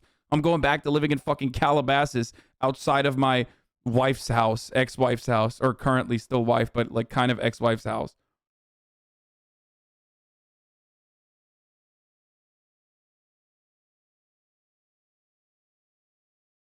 Bananas. It's like I'm looking at numbers right in front of my eyes, and I try to like relay this information to people, and they're like, nope, don't understand it, don't care, big number man, fuck you. Math, gay. You're trying to give me the homosexual disease of math. That's right. I will not stand for this. Like, okay, fuck it. Just, all right, die then, you know? I don't know what to tell you. Oh, Jesus. It's just like, it sucks because I constantly am in a state, and I feel like maybe you guys are going through this as well, because so many in this community and in every community at least knows like one or two people or someone close to them that has gotten COVID and not survived it. You know what I mean? So like I'm constantly going through a state of let them fucking die if they want to, holy shit, to, well, it's kind of bad that they're dying. Like it's really fucked up and they shouldn't die. And a government should not do that. A government should protect its citizens unconditionally, no matter what, even if they don't want to, you know, even if they don't want to live themselves, right? Or I don't know. I don't know how to describe it. You know what I mean? Like, motherfucker saying 20 out of 100K is not big. Do you want a disease to kill everyone that it touches? Yeah, no, they're literally on the side of COVID, bro. You don't understand. 20 out of 100,000. Whatever, bro. Whatever, bro. Talk to me when it kills 100 out of 100,000. Even then, it's not that big of a deal. Talk to me when it kills 50,000 out of 100,000. Nuts. That's monthly, but still nuts.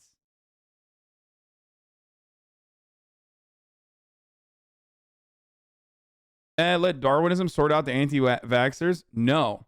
Social Darwinism is not a real concept when the economic organization that we all exist under is capitalism, and therefore a lot of people who are poverty-stricken are, one, unfortunately, devoid of the access to healthcare measures and devoid of the access to the education initiatives to be able to accurately assess the situation in front of them. So I don't think that, you know, people should fucking die because they're making bad decisions, because ultimately those people aren't really bad people. Some of them are just misguided. Some of them, unfortunately, don't have the same level of education that you might have had. Okay, feeling really, feeling good about your level of knowledge, and then saying like those stupid people who are, who don't see the world in the same way that you do. Well, those guys are in a lot of instances victims themselves. They're victims of misinformation. They're victims of not getting better education. They're victims of circumstance. They're victims of their family development. You know what I mean? So you have to protect those people as well. That's what a good government is supposed to do. And that's precisely why I go back and forth of like feeling very angry at them, and then also simultaneously being like, but we should still do something about it. Right? This idiot says you should really take your own advice here. Well, I'm already explaining that like I'm a weak man and it feels good sometimes to it feels cathartic, but it feels good sometimes to be like, okay, well, you know, this is happening. Fuck you. Because a lot of those motherfuckers come in here and try to debate me. Okay. A lot of those motherfuckers come in here and say you're a Biden simp or you're a fucking idiot. Like, I will die if I want to. Fuck you, basically. And, you know, when you do that every day in and out over and over and over again, you start developing a thick outer shell where you're just like, okay, die then. Die then, dummy. Fucking die. Okay?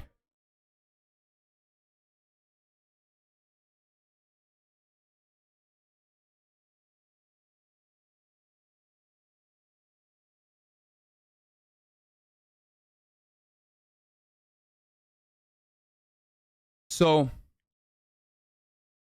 and then they fucking turn around and they cry. They're like, you're so mean. It's like, no, motherfucker, I'm granting you your wish, dummy. Like, you said you don't want to be protected, and I'm granting you your wish. You can't cry about it after I granted you your wish. Okay, I don't care. So that's certainly a problem where like my empathy runs low sometimes. But then I'm reminded that these are still victims of misinformation. Okay, did you drink your 10th booster? Like, it's like idiots like this that say shit like this. It's like, yeah, you're above it, brother. You're above the fucking meta. You know the secret. Us dummies, though, us bugmen, we're so stupid. You know, keep it going. See, that's what I'm saying. When I see that a million times over at a certain point, after a certain point, I'm like, fucking die. So that's certainly a frustration that I have. Just change everyone's minds every day when they come in here with that attitude that they know everything. It's easy. Just do it. I mean, I try my best. So what was I going to say?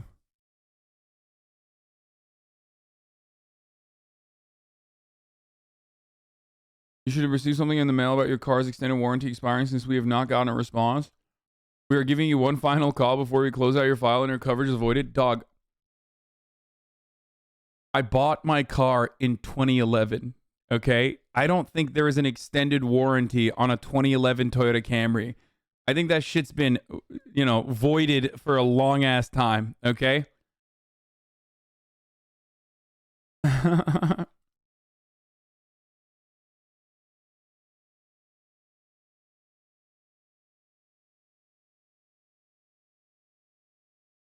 It's a robocall, I know.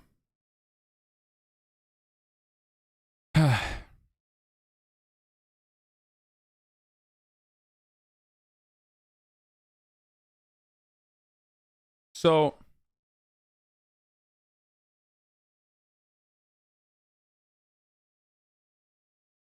when you get your new car, you will get so much junk in the mail about that crap, maybe.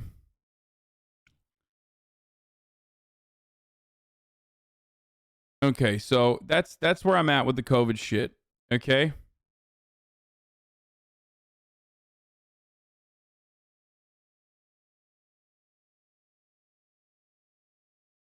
Just protect yourselves, protect your loved ones. Do the best you can.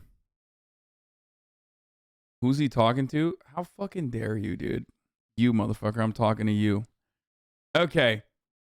Might be an unpopular opinion, but I feel like a 7-year manslaughter sentence will be just as effective at deterring cops killing 50-year murder sentences. And of course, this goes for every other crime as well. Wait, that's not a fucking unpopular opinion. I mean, it's an unpopular opinion in America, and maybe people will fucking get angry because he's talking about cops, but he's right.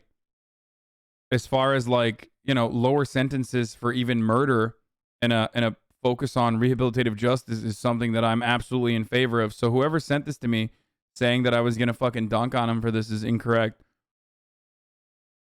I'm absolutely in favor of shorter sentences. Putting someone in jail or putting someone in prison for 7 years versus like 50. You think people are like, oh man, I'm going to prison for 50 years. Like, so I'm not going to do this murder. Like, that's not how murder happens,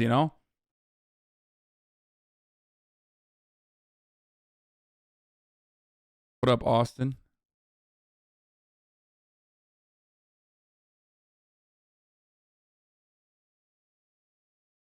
Do you think this Twitter thread is being alarmist? Most likely. Most Twitter threads are alarmist. Life in the U.S. in January, February 22nd was going to be almost unrecognizable to most Americans. Even the people who managed to pretend COVID-19 wasn't happening are about to get a major wake-up call. When we call 911, no one comes. When we literally cannot enter the ER for crowds. When we go to grocery stores and find shelves empty, the pharmacies, yeah, this is alarmist as fuck. I mean, I think something close to this will happen though. I mean, this is aggro. This is, of course, it's alarmist, dude. Come on, what the fuck?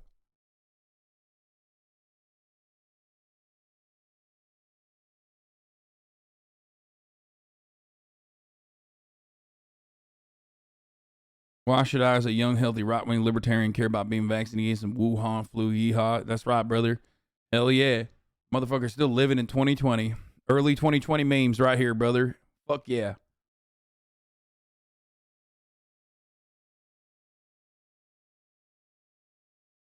Isn't like the whole past year alarmic though?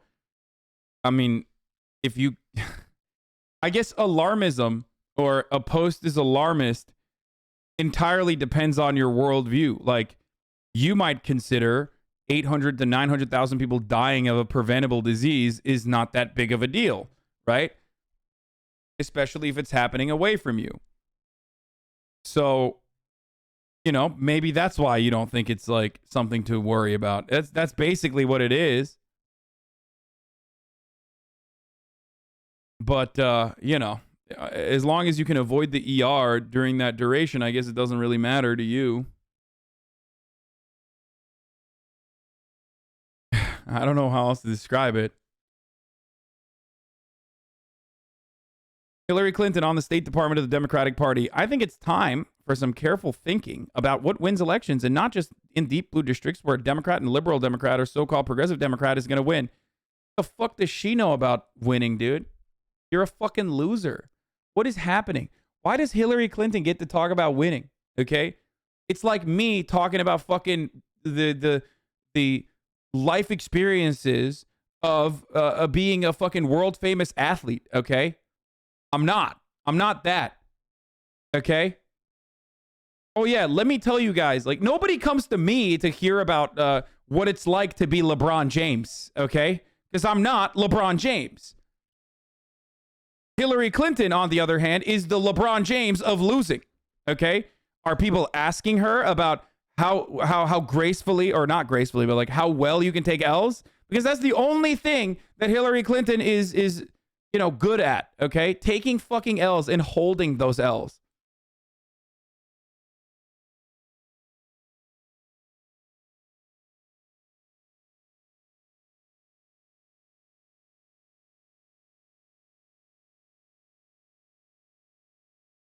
Look, I'm all about having vigorous debate, but at the end of the day, it means nothing if we don't have a Congress that will get things done, and we don't have a White House that we can count on to be sane and sober and stable and productive. Yeah, great.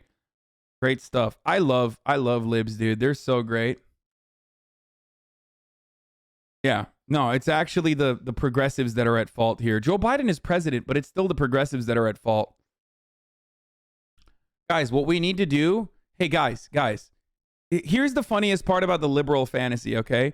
David Axeldick said this perfectly like last week or 2 weeks ago, where he talked about build back Brandon, build back bullshit, and he was like, well, we can't pass it because the margins are too slim, right? Because that's what everyone's saying. It's like, oh, it's Joe Manchin. He's holding up progress on this like incredibly watered down bill that we watered down simply for Joe Manchin, right? It's not just Joe Manchin, though. And David Axelrod basically stated a couple weeks ago where it was like, we had this exact same problem in the Obama administration with 60 people. And it's like, oh, so it doesn't matter. So even if you have a filibuster-proof majority, there's still a problem. There's still a rotating villain in the Democratic Party. That's so strange. So what is it then? Like in a perfect neoliberal world, let's say 100% of the Senate and 100% of the Congress is neoliberal Democrats. What happens then? Okay, do we actually get health care? Seriously, I want to ask that question where it's like 100% of the Congress is blue dog Democrats like the ones Hillary Clinton thinks wins elections. What do we get done in that situation? Do we get better infrastructure? Do we get public health care? Is that the only thing that was preventing us from getting these things? Or is it that like the Democratic Party itself doesn't actually want these things either because they are at the behest of their corporate benefactors? We'll just have a gayer military. That's it. And the bombs will be gay bombs. And you will be forced, I guess, at gunpoint to recycle. And if we catch you drinking out of a fucking plastic straw, you get the death sentence.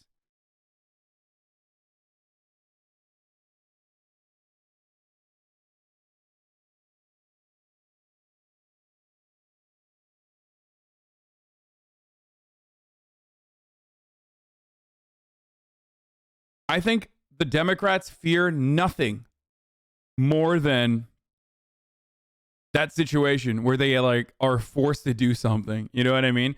Where they can't rely on the Republican Party to be like, oh man, look how bad they are. They're just saying no to everything.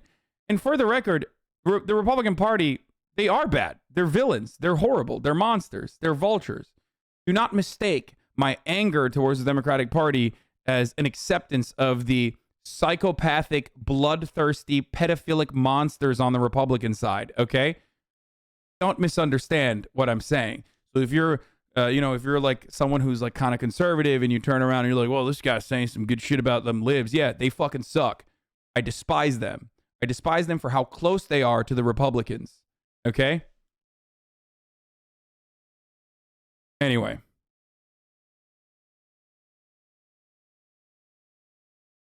Those monsters exist on the Democratic side too, Haas? Yeah, okay, I agree. I don't know what you want. Huh.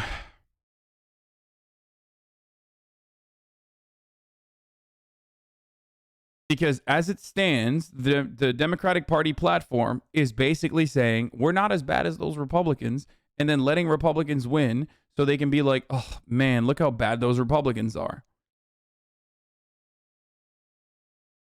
So, you know, get ready for the fucking red wave in the midterms, baby, coming up this year.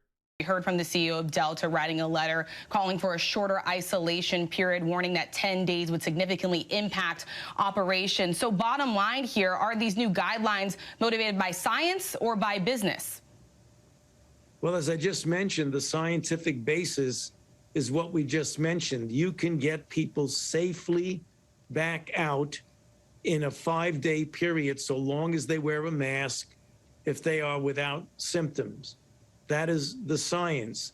The impact of that is to try and... For the record, this is not new data. This is old data. So what they're basically stating is you can safely go out for the past year or so. Okay? You could have safely gone out for the past year or so as long as you wear a proper mask, a KN or an N95, even if you're testing positive. No, this is not new data. This is not new data. They're not saying that there's any new data. They're just simply reinterpreting old data, which you can do.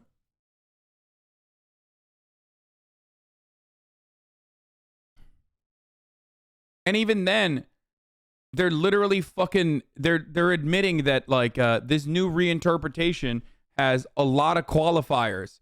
Wearing proper masks, okay? Wearing proper masks. An N95 with no beard, you know, that sort of thing. Actually social distancing. Proper ventilation. Being fucking asymptomatic, right? And that is before we admit that even then, there's still a very high likelihood that if you're still testing positive, you're still spreading COVID. That data shows that. What is it, 20 to 40%? And if 1 million people have fucking COVID, 20 to 40% is pretty significant. The empirical evidence is yes, you can be transmissible beyond 5 days via rapid testing positive, actively replicating the virus. The CDC is ignoring shit like this. This is true. I mean, the CDC is not ignoring this, by the way. The CDC admits this. The CDC's very own data shows this reality. That you can still transmit this disease. Will you shave to be less selfish? Fuck no. I'm selfish as a motherfucker, bro. Get the fuck out of here. I'm selfless in the sense that like I stay home, okay? But I'm not fucking shaving, bitch. That's right. I'm selfish as fuck. I don't give a shit. I did my fucking part. I vaccinated. I'm so selfish, dude. I'm straight up the most selfish motherfucker in that case. Because I'm like, I literally want this to be done. That's why I want everyone to be fucking vaccinated. So if I fucking get COVID and I cough on you and you get COVID, you don't die. You know what I mean? Like, I want to be able to suck doorknobs. I know it's not technically fomite transmission, but it's like a meme about, you know, getting sick. Okay? I saw that. Like, that's what people were saying to me. Oh, we've known since 2019 that it's not fucking COVID doesn't spread through surfaces. It's like, please just suck every doorknob until you get the right kind of disease then. Okay?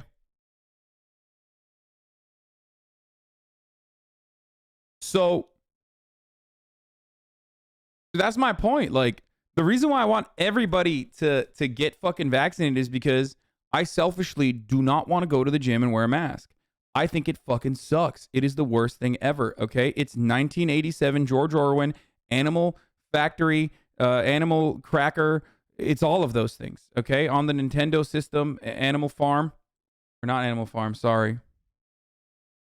Just 1989, dude. George Orwell. It's all of that.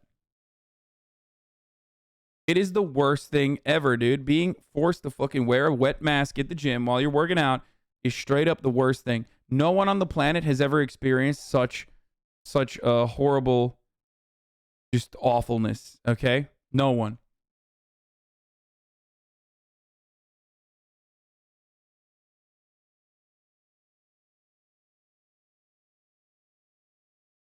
The worst form of oppression. Yeah, same with 13-hour warehouse shifts, man. Of course, by the way, I'm obviously joking. It's like there's so many worse versions of oppression out there, and I am simply joking when I say all those things, but like, just so people understand, I'm being sarcastic. But like, it still sucks, and I am selfish. I recognize my selfishness when I say that. Not be in a situation where we essentially have to shut down the entire country. This was not done because of any statement by any CEO of any company. Oh, that's it, dude. Yeah, it's not the individual statements of the Delta CEO. Okay, got it. I want to turn to testing. The Biden administration, we know, is preparing to ship out 500 million rapid tests to Americans at home, despite these new FDA warnings about their sensitivity. So should antigen tests be avoided when possible? Should Americans trust these tests? There is always a very important place for antigen tests. They never have been 100% sensitive. If you want to definitively find out if someone is infected, for example, if someone has symptoms and has reason to believe they're infected, the test to use is a PCR test, which has a high degree of sensitivity and specificity. If you want to do surveillance in which you're going to be repeating a test more than once, the antigen test is a good way to do that. Against Omicron, the sensitivity is somewhat diminished, but not enough to make the tests not useful. They are still useful under the circumstances of broad surveillance to see if a person or a group is infected. Last question here. Do you think it's too early for some to be breathing a sigh of relief about Omicron being potentially less severe? Yes, I think it would be too premature. We are heartened by the fact that from the South African data, the data from the UK, and the accumulating... How does he say we shouldn't, we should still be alarmist about Omicron while simultaneously being like, but we're lowering restrictions to quarantine restrictions of 5 days? Like, that is psychotic, dude. You can't, like, that just straight up doesn't make sense, okay? Yeah, you know, don't you definitely worry about Omicron, but also at the same time, 5 days is enough. Okay, sick. All right, got it. Yeah, it's premature to feel like we're over COVID. Got it. Okay. What's not premature is the top of the hour ad break coming 4 minutes before the top of the hour. Okay, 12:56, totally appropriate time to fucking serve an ad. Now, of course, if you no longer want to see those ads, if you want an ad-free broadcasting experience, many of you do, then all you need to do is subscribe. You can be lucky and get gifted a sub. If you're a gifted sub recipient, it's kind of like the natural antibodies. Or if you're not lucky, you need to make your own luck by subscribing for $5 or for free with a Twitch Prime. That's right. But that's how this works. Okay, here's the 1 minute ad break now. Data in the United States that it looks like it is less severe. It's much more transmissible. I thought you trust the scientist more than yourself. I am trusting the scientist. I'm trusting both of the takes that he is stating and failing to understand how that works. Okay? That's what I'm saying. It's my trust for the CDC that leads me down this conclusion where it doesn't make sense to say Omicron is still dangerous while simultaneously stating that we can ease restrictions. I'm not saying I know more than Dr. Antonio Fauci, okay? I'm simply stating that this doesn't make sense. Smoot42, thank you for the 5 gifted subs. Which is something you need to take seriously, because even though you may have less degree of severity, the sheer volume of new infections might obviate that advantage of it being less severe. So even though we're heartened by that, I don't think we should be declaring any kind of a victory that, well, now we have a less severe virus. We've got to make sure we take it very seriously, as we do with any variant. And your message to Americans out there getting ready to celebrate New Year's?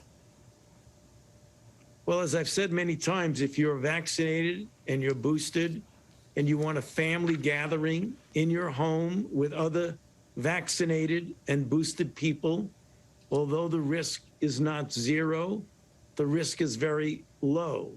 What I would suggest people do not do is to go to very large 50 to 60 person parties where people are blowing whistles and all that sort of thing and celebrating, and you don't. But listen, bro, if you get it 5 days later, you can get back to work. You know, you'll take you'll take a nice 5-day vacay, you know?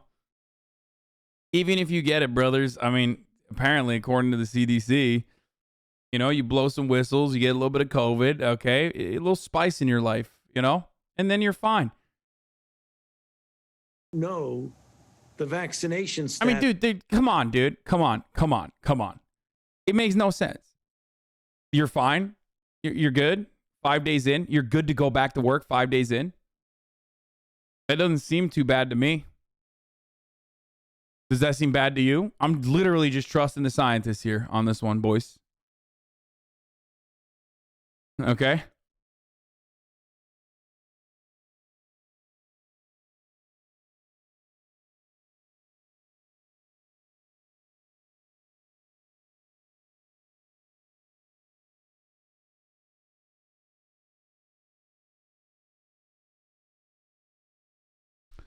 And for the record, the thing that I mentioned that I found to be the thing that I was talking about, like with respect to CDC's guidelines, is that corporations already fucking do everything they can to say fuck the CDC guidelines anyway.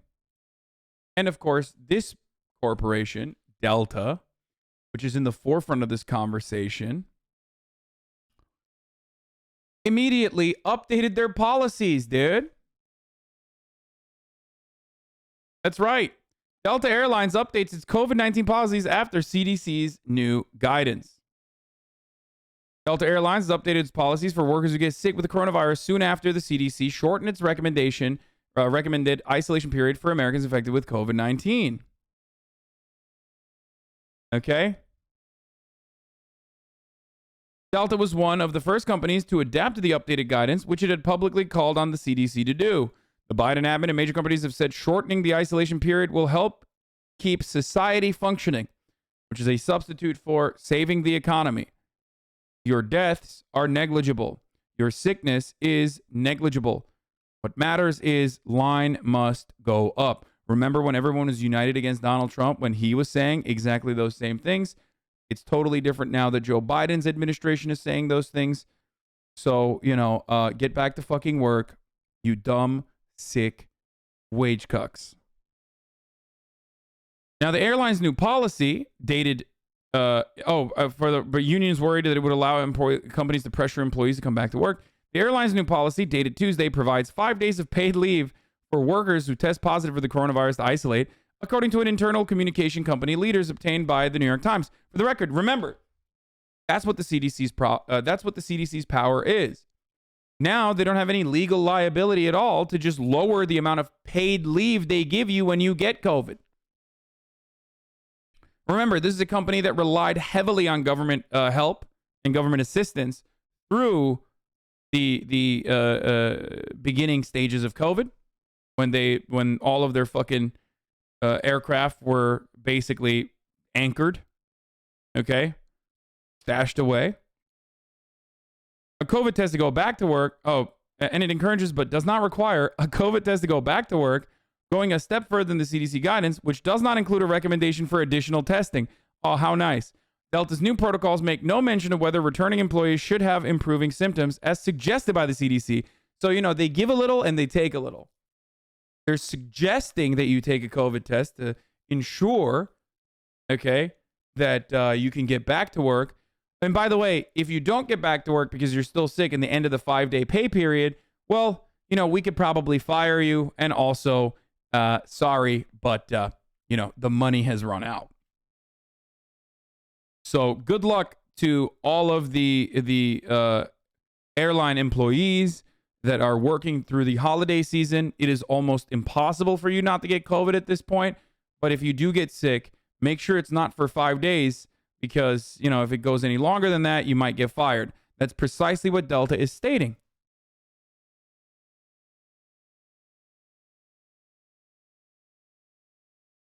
This is one of your few takes I disagree with. The guidelines state that if you are symptomatic or feverish, you shouldn't go back to work. The only problem is how companies are screwing over workers, not the CDC.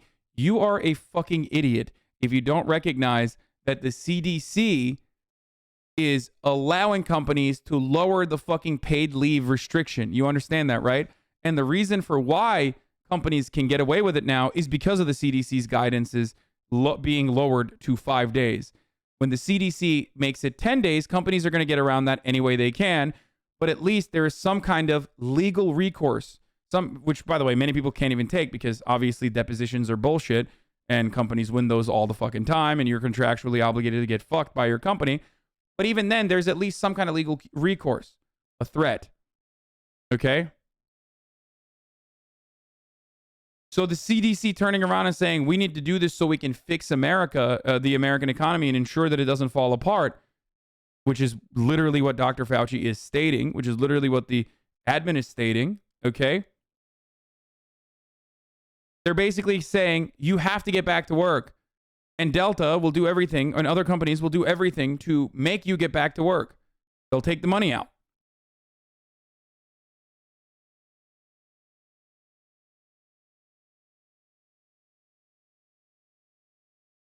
Many airlines have had to cancel a spat of flights during the busy holiday travel season, blaming staff shortages caused by a spike in infections.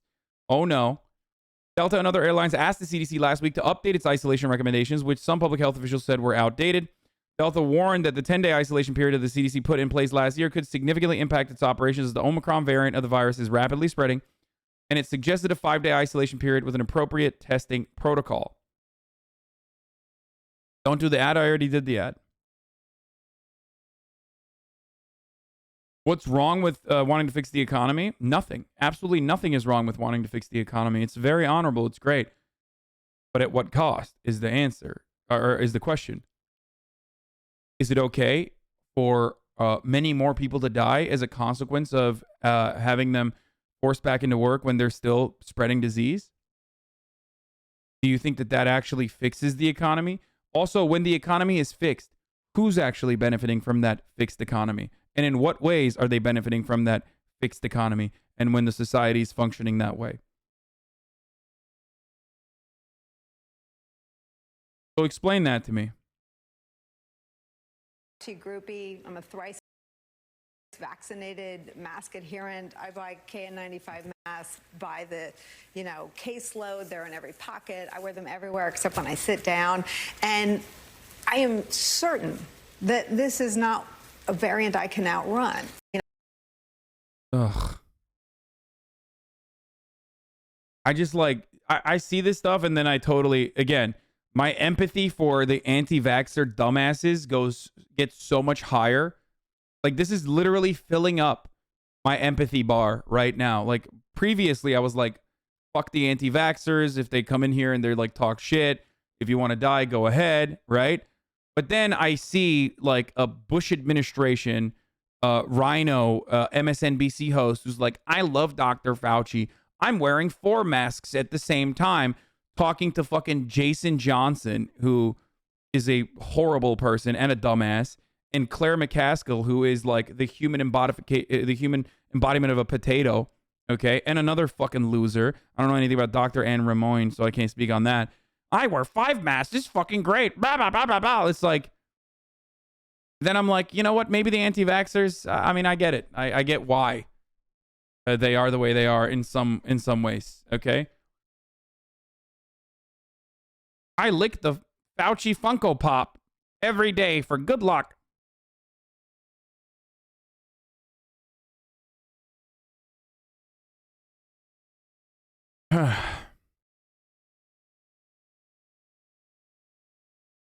If you look at the R naught value for Omicron and factor it into your thoughts, also, no, you don't have to give it to anti-vaxxers. What the fuck is happening?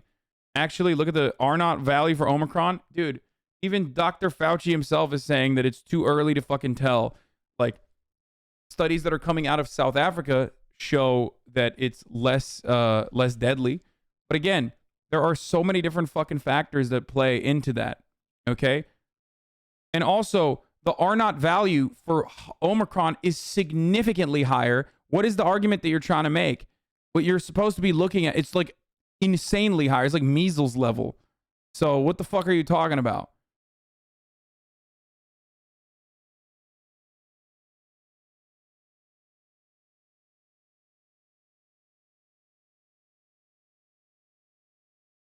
For one reason or the other, America is just not geared towards COVID. He said it's clearly more transmissible and less severe, but if we get overwhelmed by it, it could still cause problems in a functioning society.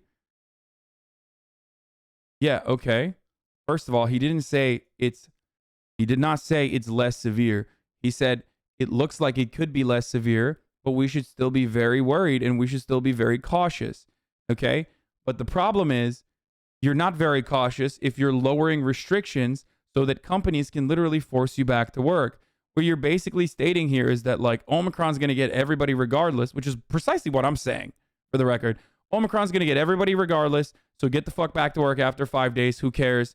Yeah, that's going to increase the amount of people that end up getting Omicron, but we're going to have to build a bridge and get over it and fucking, weather the storm no matter what. He literally said, you're good to go back to work in 5 days, okay? Because that's what companies are interpreting it as. It doesn't matter what, like, the CDC guidelines are that are changing, okay?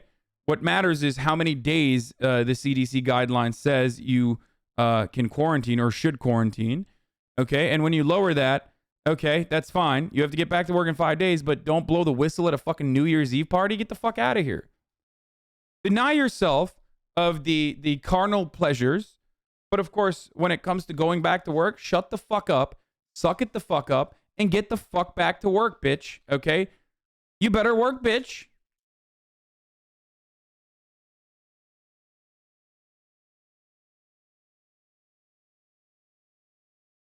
Anthony Fauci, please put some respect on my name. I did say that. Oh, man.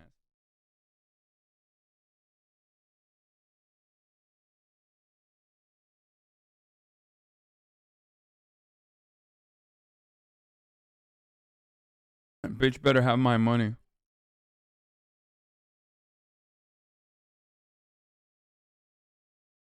Like, what a sad way to live life, dude. Don't do anything fun because you might get COVID, which is true, okay? But also, the least fun thing, work, you definitely have to do that because otherwise we're fucked. And by we, I mean like people like me, okay?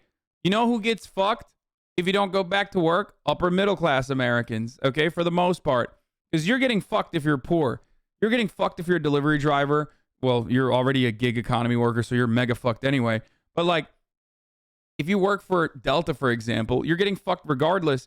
But now you're getting mega fucked because you have to go back to work, okay? If you're working at the grocery store, you're already getting fucked, but now you're mega fucked because you have to get back to work. Why? Because if you're not there, if you're not fucking, working at an Amazon distribution facility, then we can't get our treats. I can't. And I need my fucking treats. I need my treats. Okay? I need to be able to travel and I need my fucking treats. And that's your entire purpose here, is to be my, treat deliverer. So all of those people that you fucking despise, the bicoastal elitists or whatever, the millionaires, the mega wealthy, they are who you're working for.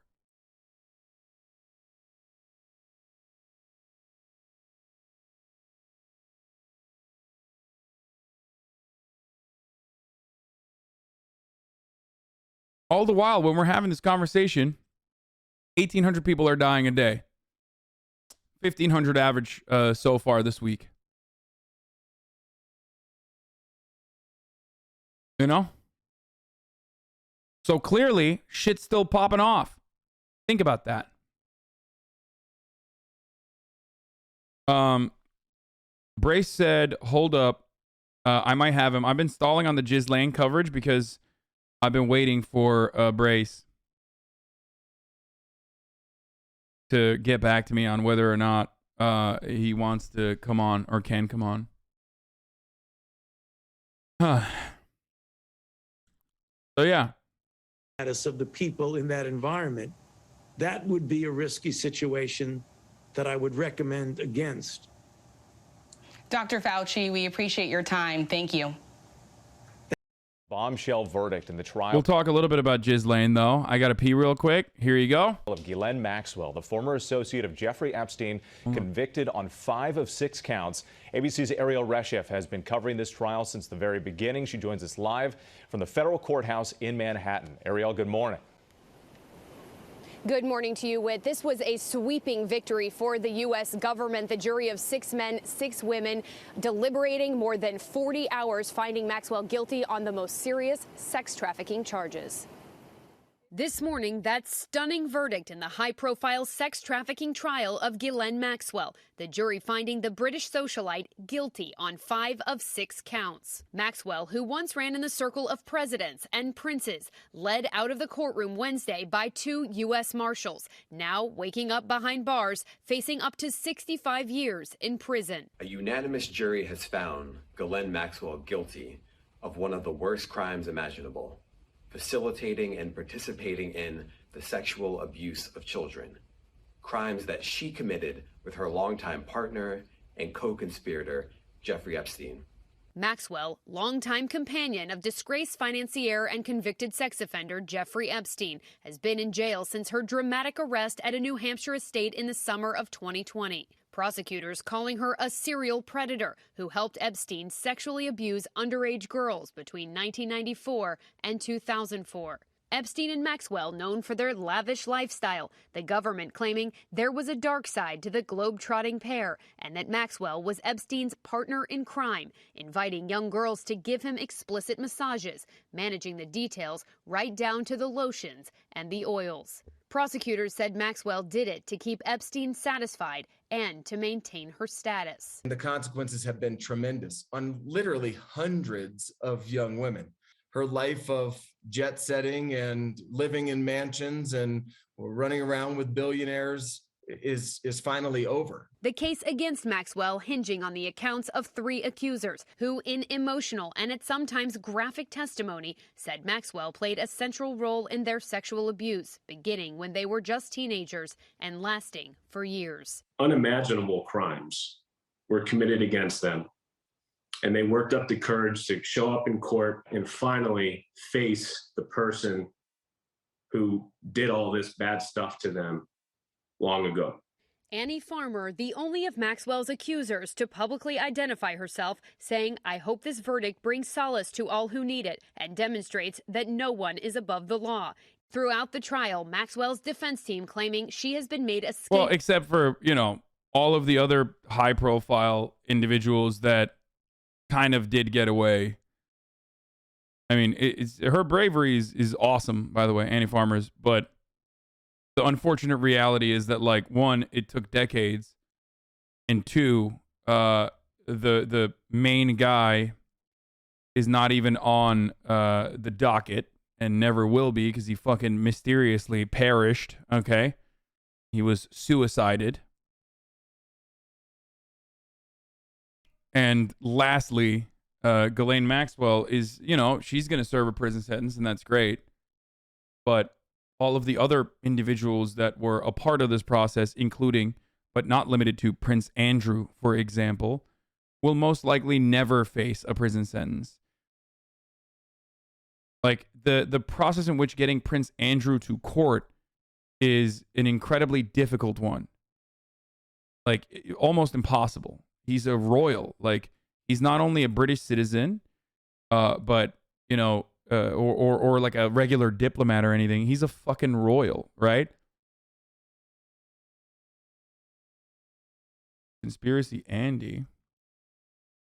Yeah, I conspire with your mother about how much we hate you every night after we have long and hot and sweaty sexual intercourse. Okay? You're also grounded.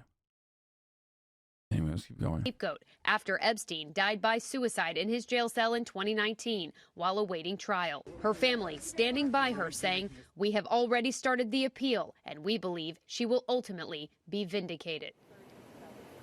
And no sentencing date has been set yet for Maxwell. Her attorneys arguing they want her to get her booster shot in light of the rapidly spreading Omicron variant. Maxwell spent her 60th birthday on Christmas behind bars. She now faces the prospect of the rest of her life in prison. Whit? Ariel, thank you.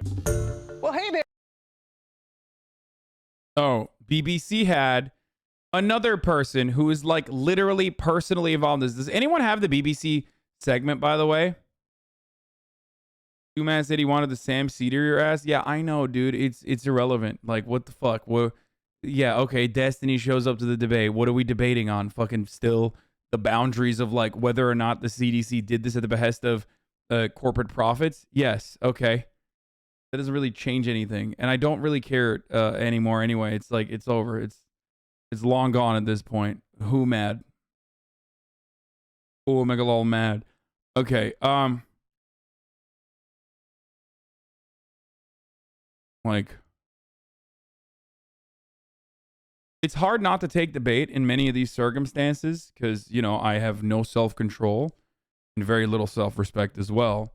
But the issue usually is, like, it's so fucking awful. The aftermath is so bad. It's mostly you guys, by the way, that agitate to get these debates. Like, it's the debate watchers and also who gets the benefit from it. And I would rather fucking die than give a crumb of pleasure, okay, an ounce of satisfaction or monetization opportunities to some of these motherfuckers. So I just don't do it. That's the reality. Having said that, though, I know a lot of people constantly say, oh my God, you're not debating. You're just afraid of matching your ideas. No, I mean, I will debate people who are clouded because debates are for the memes for the most part. Is this the BBC clip? Oh, you have the whole thing? Well, let's get more analysis of that verdict now. We can speak to constitutional lawyer Alan Dershowitz, who... Dude. If you bring up the Dersh, okay, which they're doing here, not gonna lie, Too Mad has cloud for sure. No, that's why I said I would debate Too Mad. He is clouded. And it would be good, like, it would be meme-ish. There would be good memes. Ultimately, which is why I was planning on doing it, but it's, like, not necessarily worthwhile.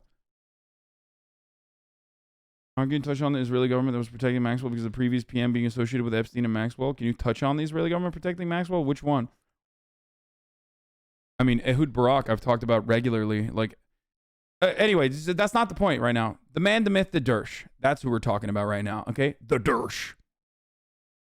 So, Fox News also had the Dersh on, okay?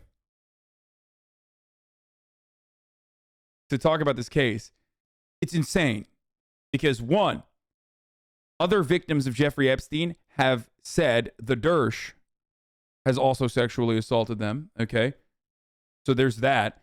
Two, the Dersh literally helped Jeffrey Epstein in the previous trial that Jeffrey Epstein underwent. And to just bring him up as like just a constitutional lawyer is completely psychotic.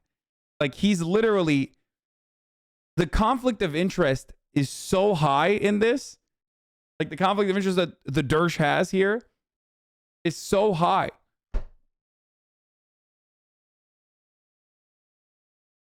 That I don't know what to say here. It's like there's no analogy that I can use up in this circumstance. It's like we brought Ghislaine Maxwell, who is a socialite, to talk about the Jeffrey Epstein trial. You know what I mean?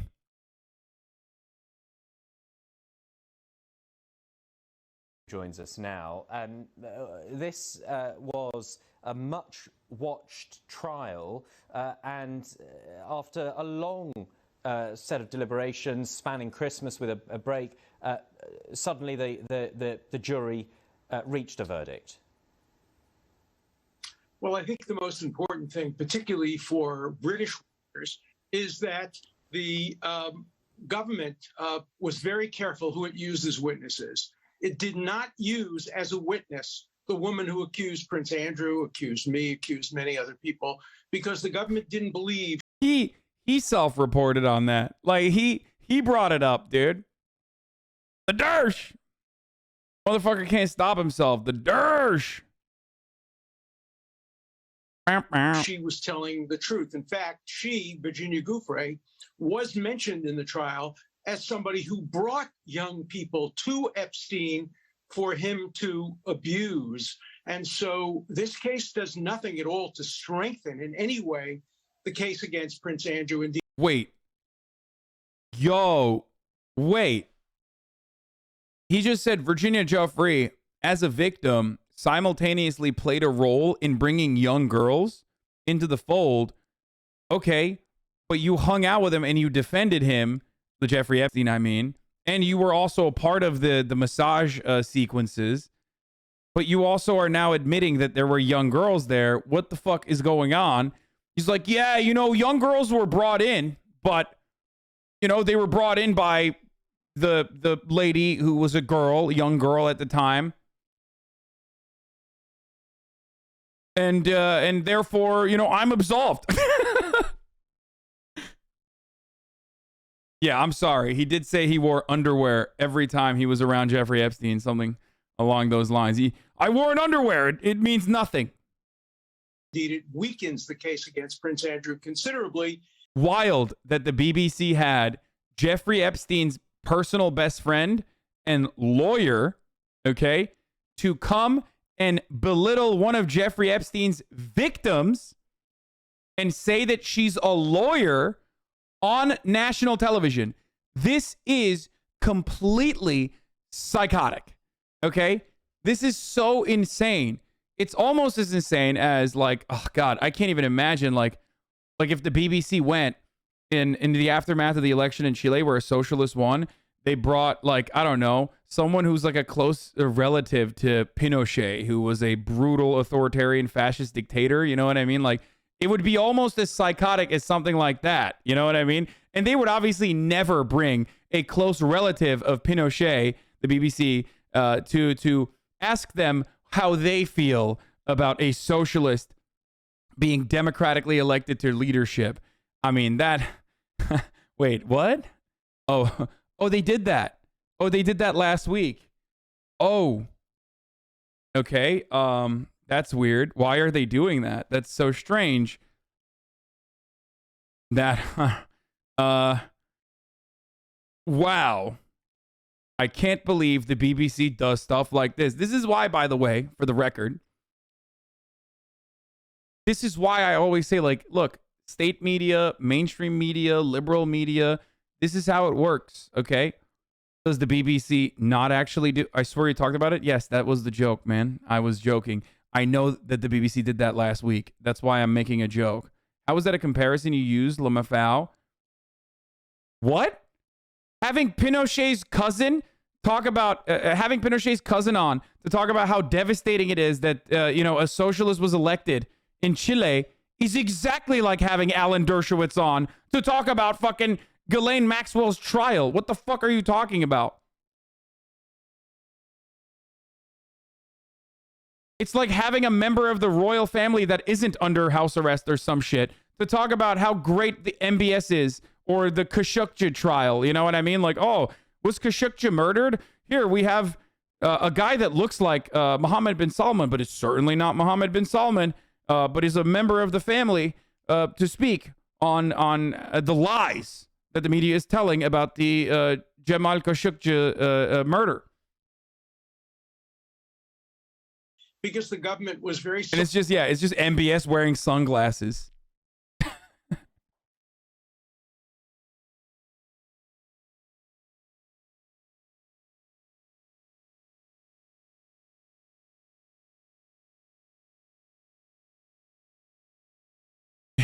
Now we turn to the granddaughter of Mussolini for comments on the state of Italian politics and how socialism is devastating Italy. Oh, wait, they did all of those things, by the way. They did literally fucking roll out the red carpet for MBS before Khashoggi. They don't do it as much anymore. Okay? But they did do the fucking granddaughter of Mussolini shit, who is literally a fucking fascist. God, mainstream media is so dog shit, dude. I mean, it's such a necessary part of life, okay? It's a necessary part of of what we believe to be a democracy in theory, okay? It's incredibly important. But if you assume, even for a fucking moment, that like they're not absolutely playing a role in manufacturing consent for all of these different things, then I don't know what to tell you. What do you have against fascism? What? Okay, dude. Get the fuck out of here, bro. What do you mean? What do I have against fascism? Just that's literally like coming in here and be like, what do you have against slavery? I don't understand. Like, what do you mean? Like what? Some people are just going to be enslaved. Like, that's just how it is. Hey, man, people can have different opinions from their families. You don't have your dad's politics, to be honest. Dog, he was there defending caste, who is literally a direct descendant of a Nazi, a straight up fucking Nazi, who also has Nazi-style politics. What the fuck are you saying? It's obviously not simply Pinochet's Pinochet's cousin that's there to be like, oh man, I'm just a regular voter. And also, I think that, you know, socialism is poggers. Like, that's not what he was saying. Okay?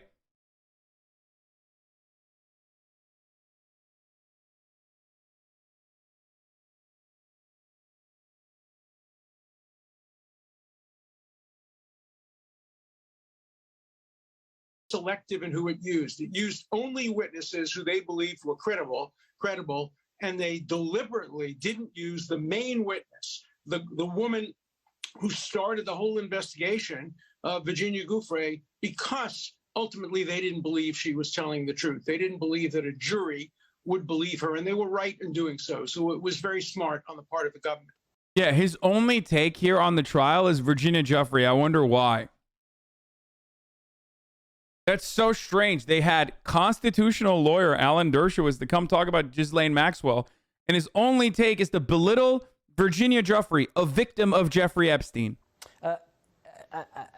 And yet, even this guy's like, okay, this is not what we were expecting. I thought you were simply a constitutional lawyer. What is happening? They didn't believe that a jury would believe her, and they were right in doing so. So it was very smart on the part of the government. And yet, the version, the image that was portrayed of Ghislaine Maxwell as a sophisticated predator is the one that the jury have agreed with. Well, the jury... I'm sorry, bro. It's straight up because every Tory, like 98% of Tories are nonces themselves. So, of course, the fucking Tory-backed BBC is going to go ahead and be like, I guess, normalizing pedophilia as best as they can. Agreed that she helped Jeffrey Epstein in his activities. And the question then... Sorry, this is a way of our life, okay? You come here, American man, and you tell me that my culture is unacceptable. Well, let me tell you, the Brits, the Tories, get to do a little bit of nonsense, all right? A little bit. Whether as a treat or not, she will be sentenced as if she were Jeffrey Epstein, or sentenced as if she were simply somebody who facilitated and helped. And the other question is, who else will be charged? Because the testimony introduced evidence that other people were guilty and involved. What's next? You're going to say that inbreeding, systematic inbreeding, is bad? What is this? The nanny state has gone too far. Listen, we like to do a little bit of systemic inbreeding. You know, as you know, the Habsburg jaw is one of the most beautiful sights that you peasant class can ever lay your eyes on. And if we were to abolish noncery and the inbreeding that the royal family engages in, then, well, of course, then we might as well wipe out the entire royal family. Habsburg never ruled England? Shut the fuck up, bitch. Okay, whatever the British German inbreeding consequences, because there's like different genetic diseases. Habsburg jaw is just the most common one.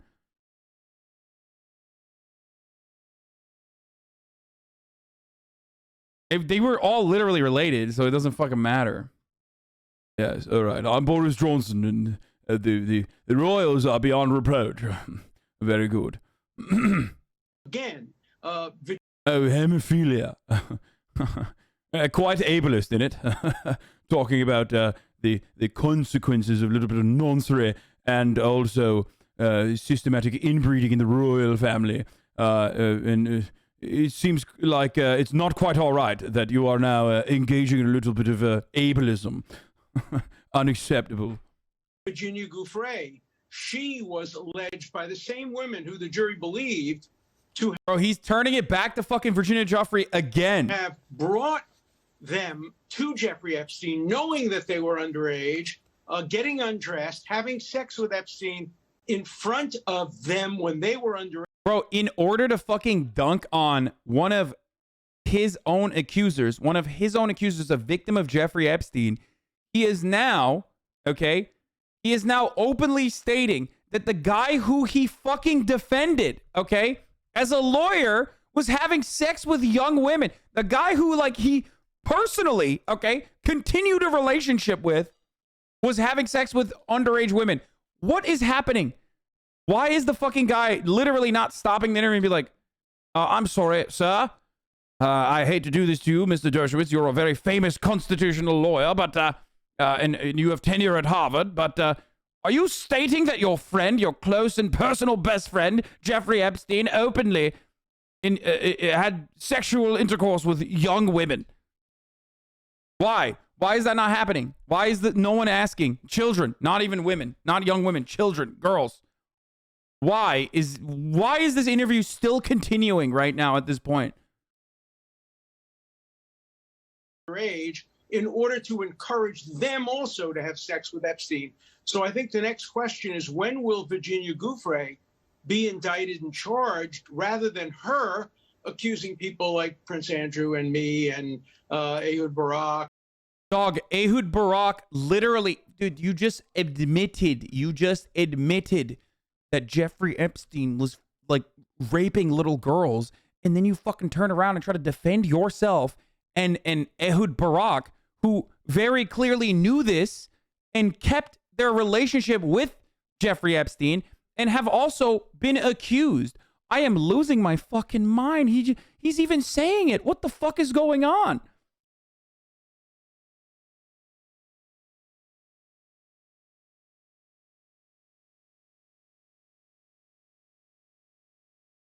The FBI should be crashing through his roof right now? Yeah, okay.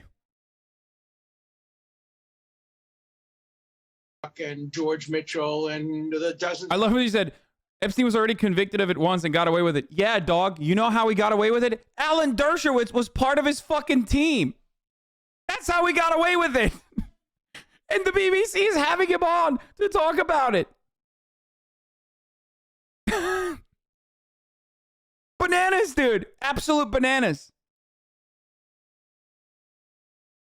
Of other people who she's accused. So the next question is, who else will be charged for facilitating Jeffrey Epstein's misconduct?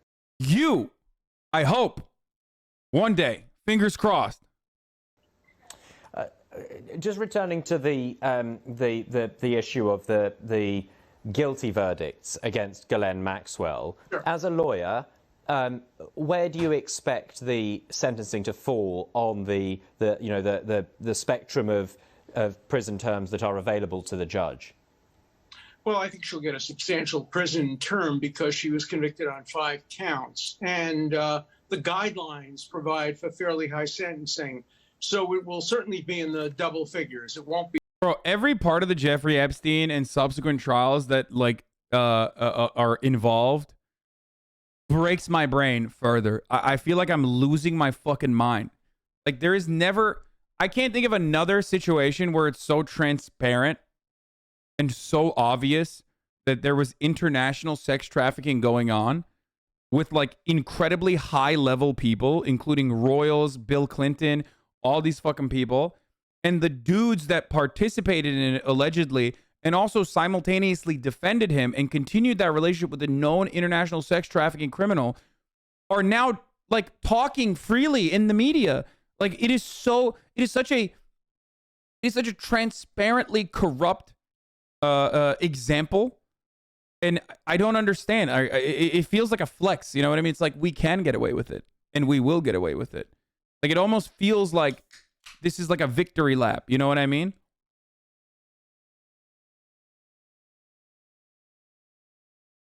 Be 5 years or 6 years or 7 years, and more likely will be in the teens. She will get credit, of course, for the time she's already served. I don't think she's going to get 30 or 40 years. That would be utterly inconsistent with what prior sentences have been in comparable cases. But I think she probably can expect a significant sentence. She will also appeal, obviously. She will not get bail pending appeal, but she will appeal, and within, say, 8 months or so, 3 judges will decide whether the trial was fair. The fact that the jury stayed out so long and did distinguish counts, 5 yes, 1 no, will make it a little bit more uphill for her to successfully appeal, but there will be an appeal. Also, if you're a victim of Alan Dershowitz, why the fuck would you ever come out against him now? Like, he can do a fucking full court press in the BBC, and they'll go to him. They won't even, when they go to him, they won't even mention that he's like literally being, he's like, you know, directly involved in the case in numerous different ways, not just one. And then they'll just apologize the next day and release a statement. Last night's interview with Alan Dershowitz and Ghislaine Maxwell, after the Ghislaine Maxwell verdict, did not meet the BBC's editorial standards, as Mr. Dershowitz was not a suitable person to interview as an impartial analyst, and we did not make the relevant background clear to our audience. You know who made the background clear to their audience? Alan Dershowitz, when he kept routinely and in the most like nonchalant way possible mentioned that he was also being accused of rape alongside Jeffrey Epstein as a friend of Jeffrey Epstein.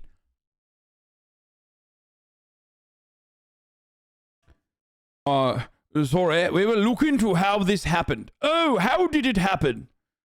Very, very crazy. What a crazy thing. How could this have happened? Oh, no. Oopsie. We've had someone who is, of course, we thought, you know, who we build as a master at noncery. Who else to talk about nonces than one who is personally involved in the noncery case? Of course, this is the reason why we had to have the king, if you will.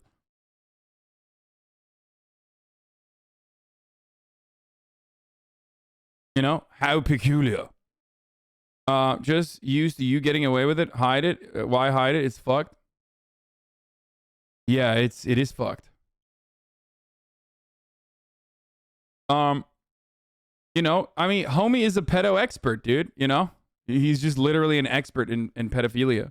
I can tell you she is still a prostitute. She is selling false stories now for money about me. Do you have any concern calling her a prostitute when she was victimized at such a young age by this wealthy man? She was not victimized. She made her own decisions in life. But at the age of 15, some would say that's a little young and that she was taken advantage of. I'm talking about the age of 19. Look, that's between her and the federal government and the people that she claims victimized her.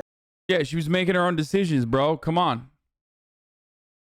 By the way, only on this planet, in this country, just in this world that we live in, can someone like this, who is a tenured Harvard professor, can I just repeat that one more time? This motherfucker is a Harvard professor, bro. Can literally just be like openly in the news regularly after saying this.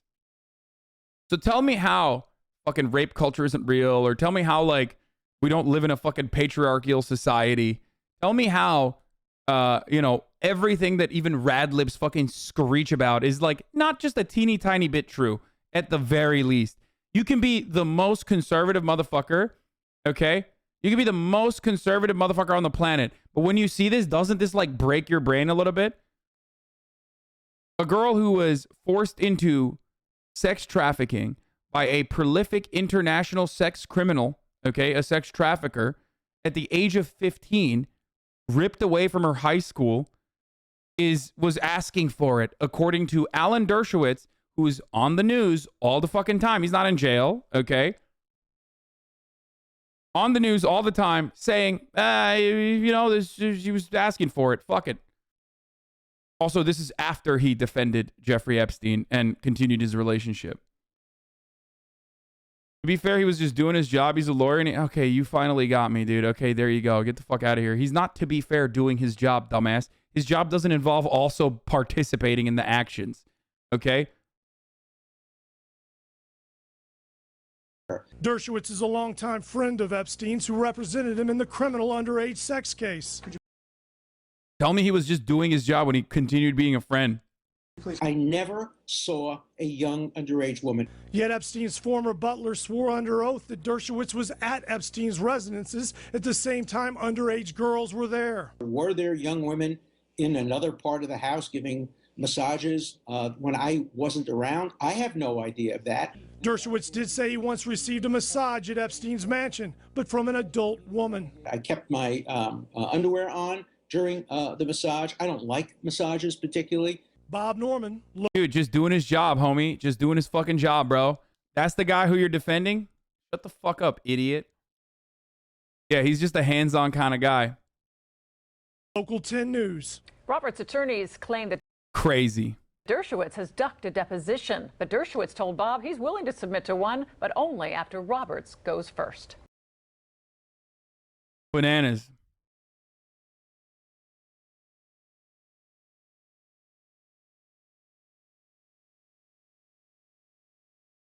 Bananas. We're trending again? Yeah. I know.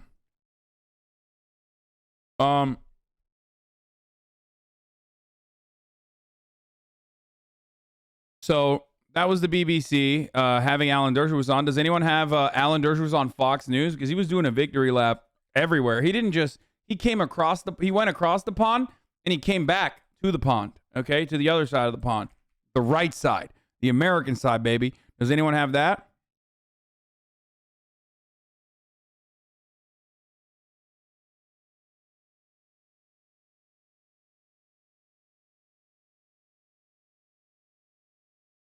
Wait, oh, this is older.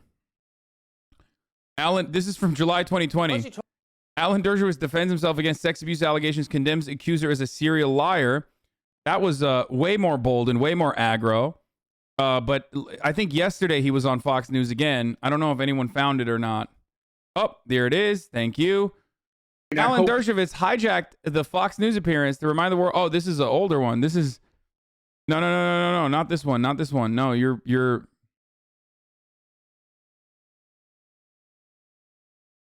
Hold on. I wasn't he on Fox News last night? Let me see if I can find it. Hold up.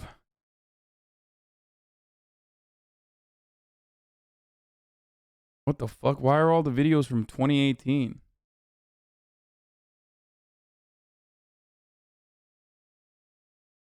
Thank you, Griffin. Fox News legal analyst Greg Jarrett, along with Harvard law professor Alan Dershowitz. Full disclosure, Professor Dershowitz once represented Epstein and is currently being sued by Epstein accuser Virginia Giuffre for defamation. Dude, Fox News had better journalistic integrity than the BBC. I'm dying. Oh my God. Oh my God. Oh, I'm so glad we saw this. Fox News had better journalistic integrity than the motherfucking BBC. Oh, get that, oi bruvs. Oh, take that shit, oi bruvs. Let me tell you something. It's still fucked that they had him on. Still fucked that they had him on. Unacceptable, okay?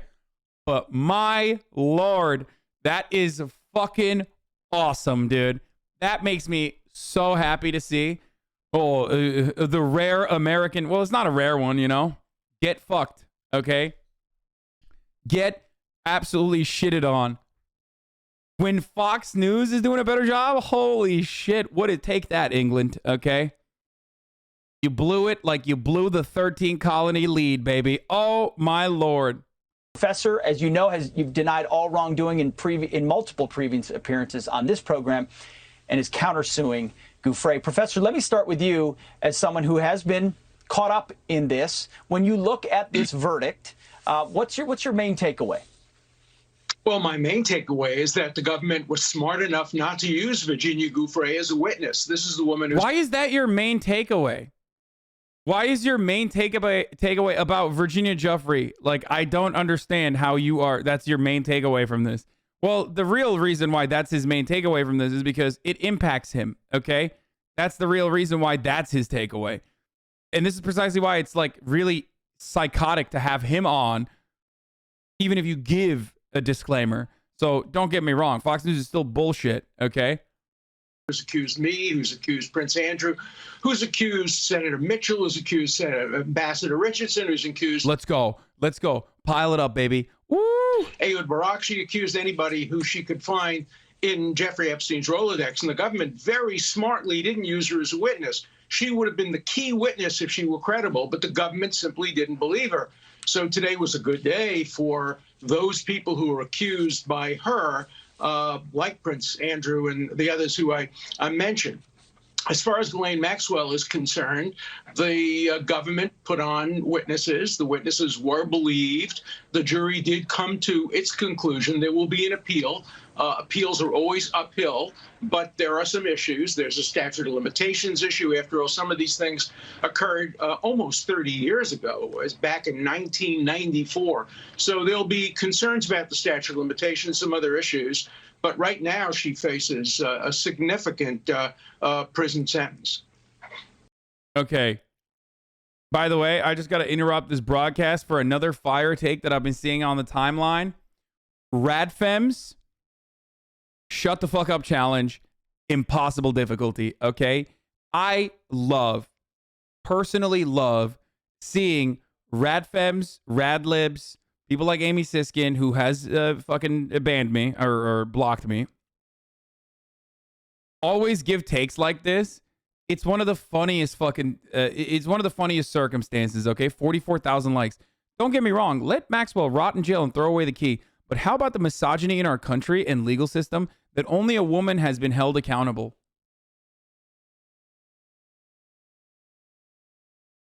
While the men who sexually abuse and enable the abuse of children have suffered no consequences.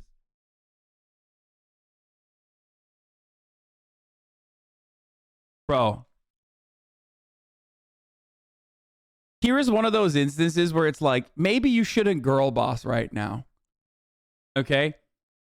Maybe you shouldn't girl boss in this moment. Because, like, as a girl boss, you're right. Okay? That, like, well, not in this case, but, like, you're right that, you know, we do have a lot of misogyny. Okay? But in this circumstance, you're just insane to bring it up. And especially in such terms like, oh, all the men got away with it. It's like, first of all, women got away with it too.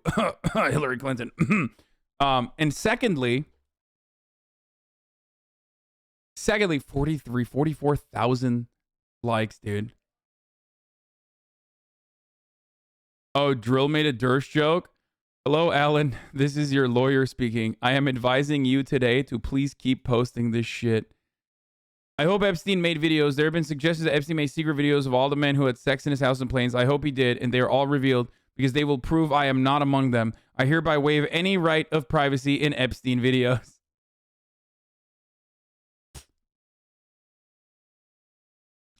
You know, sometimes you're girl bossing a little too close to the sun, okay? And this is one of those fucking instances where you girl bossed a little bit too much. Okay?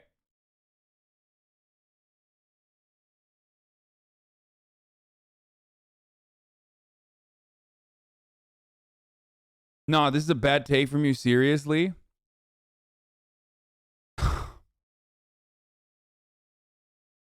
People using this as an opportunity, okay? I'm sorry, but people using this as an opportunity to make a fucking RadFem ass take, straight up do not give a fuck about feminism and only care about talking points. The entire purpose of Ghislaine Maxwell getting her comeuppance is so that the victims, the overwhelming majority of which were women, young girls, okay? Remember, the victims, they exist in this fucking universe. They got a little bit of justice, okay? That's the point. The only feminism take there is like, I'm glad Ghislaine Maxwell is in fucking jail, period, okay? That's it. You don't have to fucking on the tail end be like, oh, but the men are actually getting away with it. It's like, no, there's plenty of people getting away with it, okay? Men, women, elites in general. It's fucking insane to use this situation to make a point about the disparity when it's a woman being when a woman is being held accountable for her fucking actions. It's a psychotic take. It's not feminist either, by the way.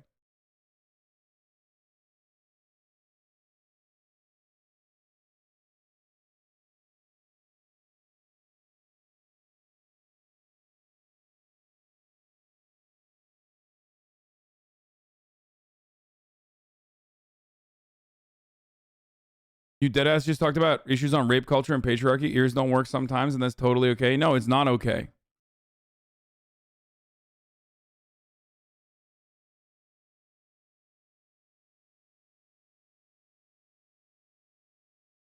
Like, how the fuck do you use an opportunity where a prolific sex trafficker and abuser is caught to make a fucking point about, like, to make a point that even gives her a crumb of legitimacy, okay? Bananas. Absolutely bananas. Enough people are pointing it out without, like, seeming annoyed she got caught. She, I see, is just doing it for the likes. Yeah, no, for sure.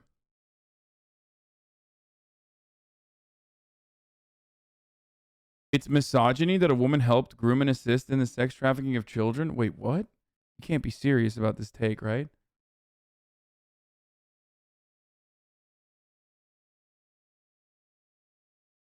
I mean, okay.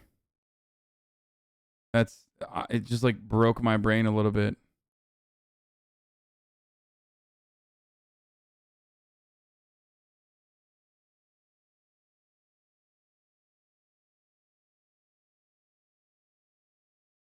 I hope it was a joke.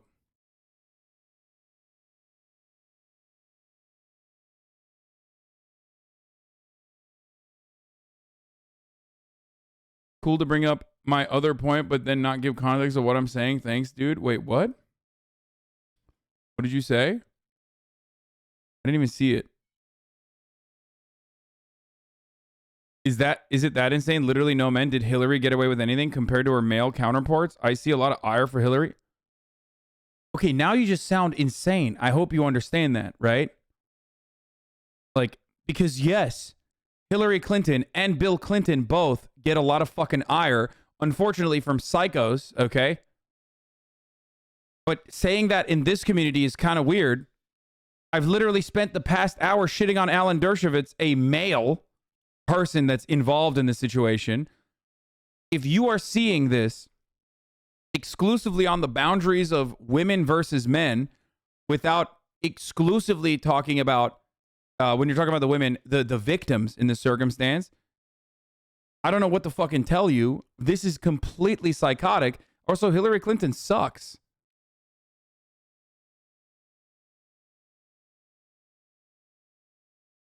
Nah, this is a bad take from you. Not RadFem at all. I just don't see why you even bring it up anyway. Yeah, I remember the victims who were mostly raped by men who haven't been held accountable. I know. I agree. Yeah, I don't know if you can see the sexism between Maxwell, Trump, and Hillary. I don't know. Like I said, I just don't even see a reason why you'd bring it up. Like, why can you not see the sexism in people like Trump getting away? Okay. Here's what you're doing. Okay, are you ready for this? What you're doing is the classic, I'm centering this conversation about myself method, okay? Where you center the conversation around yourself, and then 40,000 other people that are also in this chat have to deal with the brain disease that you have personally, where you cannot comprehend the words that are coming out of my mouth. It's like when I say, what was that tweet? There's like one of those that comes out every week. Is like when I say, I prefer waffles to pancakes, okay? And then you come in and say, I cannot believe you did not bring poached eggs in this conversation. This is extremely exclusive to the poached egg community. I'm actually technically also, I can't eat gluten. So you're literally bringing up this is unacceptable and irresponsible. Why have you not talked about the numerous other kinds of like gluten-free options that are readily available? I also can't really eat an egg either. I was just lying. This is violence. This is misogyny. I'm a victim to what you are saying. Okay. I didn't say any of those things. As a matter of fact, what is ridiculous here that you are trying to center this conversation around yourself while also making this a narrative that maybe suits your argument a little bit better, i.e. a straw man. What you're doing here is so ridiculous because it's straight up coming on the heels of me talking about misogyny, patriarchy, the violence that men get away with on a regular basis, and then bringing up 3 individuals that I fucking despise. Okay? You are a dumbass. Please re-examine your priorities. Thank you to the abuse from your chat. Okay, well, chatters, don't fucking at this person and then abuse them, okay? It's really fucking annoying when everybody ats the person that I pull up. But also, you're kind of a dumbass. I hope you understand that. I hope you're getting the abuse from me and not the chatters for subjecting me to, this idiotic take that makes it seem as though, like, I don't believe that there's sexism. I consider that to be really distasteful, especially because you straight up fucking, like, now we're having a conversation about you. You got it. You got your goal, okay? You're goal-oriented. You're a girl boss. Thank you. You're publicly commenting. You are literally the bro left. Come to Manchester, UK, and I'll meet you a bunch. How the fuck do I subscribe with Prime? You are the bro left. As a royal person, the UK law doesn't apply. Legally extradited. Oh, God.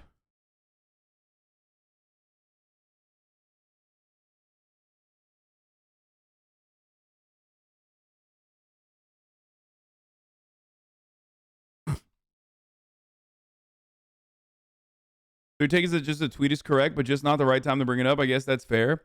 Well, it's like veganism. Okay? Correct. But the execution is fucking psychotic when it's done by PETA. Okay? When vegans talk about like animals being fucking ripped apart or cows being raped is correct. When they make that comparison to the fucking Holocaust, then what are you doing? Do you understand? Not to bring this back to vegans as I always do. Now that I got Gardein chicken coming over, I'm one of you guys, but it's just insane. Cows being raped? How do you think milk is produced, brother? Like, that's how you make dairy. Anyway, so cows aren't raped. What the fuck? Don't support that argument. What do you think? Cows are just like running around having consensual sex and then getting impregnated for funsies and then they end up producing milk? Do you live on a fucking farm in a child's coloring book or something? How do you think cows are pregnant all the fucking time?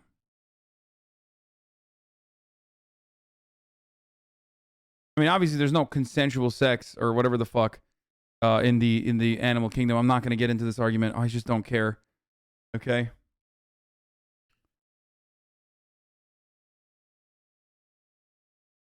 But like the way you think that like, happy cows in a fucking happy farm are just running around and, having sex with their male peers and living a fun-loving life, and that's how you get milk is laughable. That's not how it works.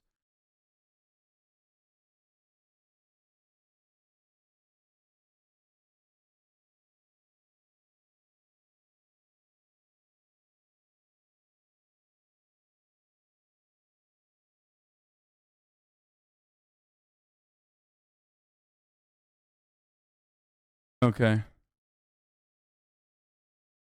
Let's get back to this. You got You brought up veganism and self-unlocked. I know. That's why I don't even need the 4% vegans to fucking chime in ever.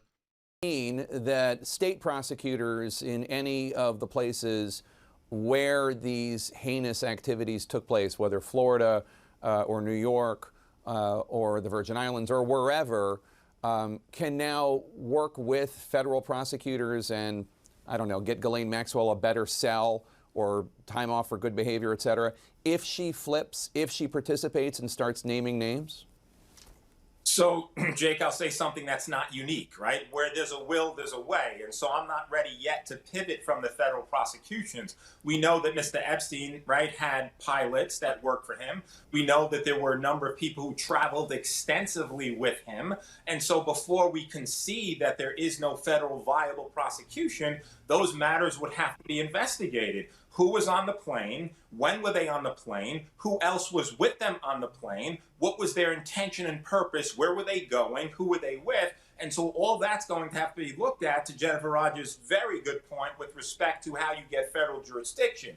Pivoting then from that issue to particular states, yes. This is a dual type of, we have a dual system. You can be held accountable for federal crimes and state crime. So the nature of the specific conduct would have to be identified. The particular state with which it occurred would have to be identified. When it occurred would have to be identified. And other things of evidentiary value would have to be identified to look at the statute of limitations. But I'm not ready to say that there's nothing to see here from the federal level. I think, consistent with what I told you previously, this case was about Ms. Maxwell. Let's get our prosecution as to her, and if there are other parties to be held accountable, we will deal with them later. I would not be surprised if later is now, and whether they go now and see whether there's anything they could do federally to hold them responsible, and at the states where they can hold them responsible as well. Jennifer, do you agree with that? I do. I mean, I think if there is... Honestly, Ghislaine Maxwell is not avoiding a prison sentence no matter what. It's just not happening. But you can avoid the top of the hour ad break. Okay? Which is coming right now. Upon us, but you can avoid it at the top of the hour every hour by, subscribing for $5 or for free or getting a gifted sub. These are different ways of being able to avoid the top of the hour ad break. That was a goated one. Shut the fuck up. Okay? Don't care. Don't care. You're mad. I feel like if she ever cooperated with the state, she would get Jeffrey Epstein. Okay? I feel like the fact that she hasn't been Jeffrey Epstein thus far, I suspect, is because of the fact that she's not cooperating, or they know that she's not cooperating, or maybe she doesn't have enough information, really. The MF Goof, but that's insane. That's actually not possible. The MF Goof, thank you for the 10 gifted subs. Here's the 1 minute ad break now. A further case to be made, they will make it. Although I also think that had Ghislaine Maxwell, instead of going to trial, decided to flip and provide testimony and evidence, that would make it a lot easier. Yeah, had that happened, though, she would not be going to trial or providing any evidence, okay? Had that happened, and this is how the mafia works, we would not be having this conversation, okay? She would just never be found, okay? She would literally be under pavement somewhere.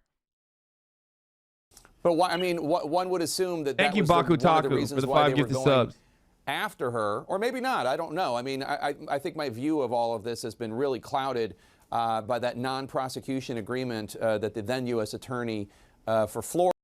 What is this?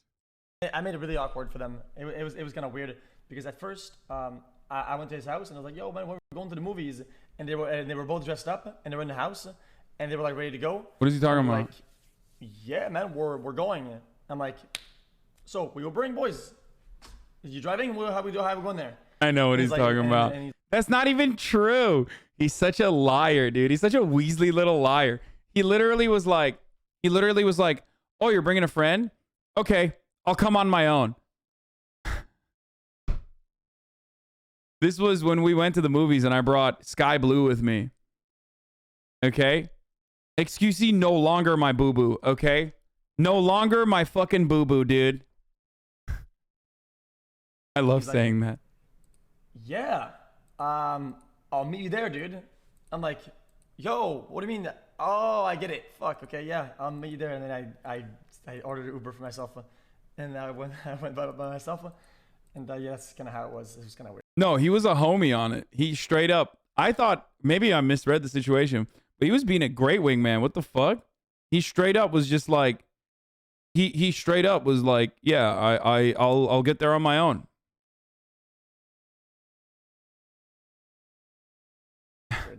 It was kind of weird. It was weird. And then after the movie, we went back to Hasan's house, and I was still there because he told me to stay. Remember, at his house, and then they were just kind of like hanging out, and I was like, they're eating Dave's chicken, and I was like, okay, this part's not true. I made it really. He wasn't like making it awkward at all. I don't know why he's saying that. It was not like that at all. I like that there are subtitles. You need some subtitles to fucking translate Pepegan.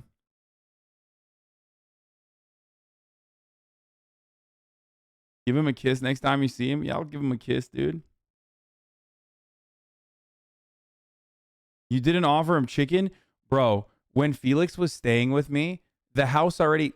I can't offer this man chicken. You want to know why? Because he bought out the chicken supply, dude, okay? There was like literally delivery 4 times a fucking day coming into the house with just piles.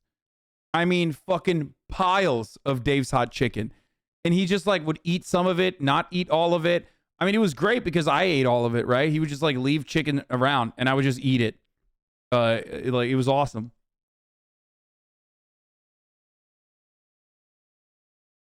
But yeah, he just like bought Dave's hot chicken like 4 times a day. And every time he bought it, he would get like just, 5 fucking containers of Dave's hot chicken.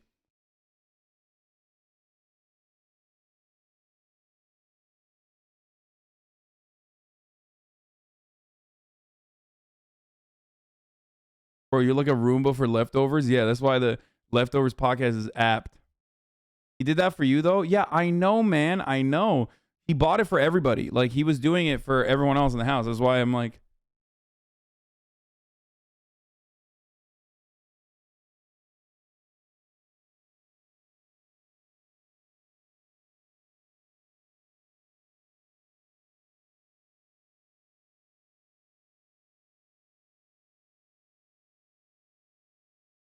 Anyway, wait, did I actually end up running the ad or did I fucking forget? All right, we're going to get back to Ghislaine Maxwell right now, but hold up. Did I do one of those things where I just like forgot to run it? Let's see. No, I ran it. We're good. No,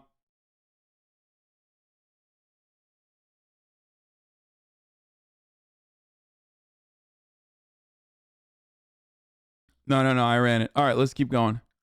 Florida, or for a part of Florida, who ended up being the Secretary of Labor, Alexander Acosta. Remember, he was the former Trump cabinet official who, after Epstein was arrested in 2019, was criticized for his role in that non-prosecution deal. And I think my view of this is clouded by how much does the government... The motherfucker who gave Jeffrey Epstein a sweetheart deal, okay, after he was caught dead to rights, sex trafficking minors, okay, and having sex with them, became the labor secretary under the Trump administration. So just remember that, like, this is all connected, okay? You can say it's fucking conspiracy theories all you want, but it's the literal truth. And it is not how the law is supposed to work at all, okay? Government, prosecutors, etc., how much do they protect powerful people? They obviously went after Jeffrey Epstein and Ghislaine Maxwell here, but am I being too skeptical, too cynical, Jennifer, about the willingness of prosecutors to go after powerful men who participated in these misdeeds? I think so, although I'll also say maybe I'm being too easy on prosecutors. I think that they go where the evidence leads. I don't think anyone at SDNY or the current DOJ is afraid of going after anyone in the world. So I think if the evidence leads there, they would go. There are just a lot of obstacles and no one who knows what happened talking, at least as far as we know. And a lot of time has gone by. So these possible state charges are likely gone because of statute. Yeah. Like immediately after Jake Tapper talks about a situation in which like the evidence was not followed and therefore the man who didn't follow the evidence straight up got elevated through the ranks and became labor secretary. This lady's like, yeah, we would just like follow the evidence, but like, you know, no one is just talking about it. It's just crazy. Yeah, okay, dude. Here's what you do, okay? When no one is fucking talking about it, here's what you do. You investigate. What is the fucking purpose of these authorities? Like, oh man, these criminals that are involved in this crime are not openly stating the crimes that they did. It's like, okay, what's your job then? Like, your job is to literally fucking figure out. Also, love this photo where we just have Ghislaine on here. CNN, who else is on this photo famously? Can CNN maybe show just right here? Like, who's right there? Who could that be? Prince Andrew, maybe? It's just, I don't know. Prince Andrew and Virginia Giuffre, maybe, his accuser. Statute of limitations issues. So I think there are a lot of obstacles. I don't think they're afraid to do it. I think if they can, they will. But we'll see what happens.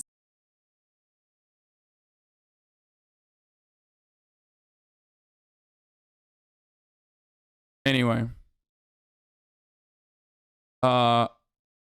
Also, the BBC, the very same BBC that, you know,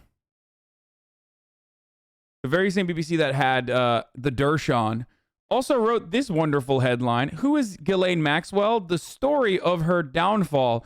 Who is Ghislaine Maxwell? The downfall of a favorite daughter. It should say, who is Ghislaine Maxwell? Prolific sex trafficker, dog. What the fuck are we doing? Like, it's over. Like, the case happened. You can't literally fucking, after the case, still do the whole, like, she's falling out of grace. Yeah, falling out of grace and into federal prison for sex trafficking.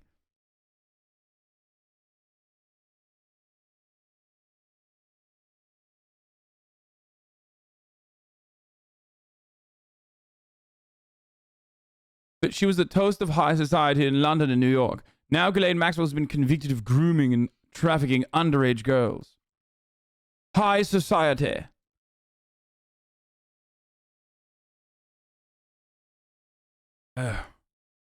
Tut tut. How unbecoming.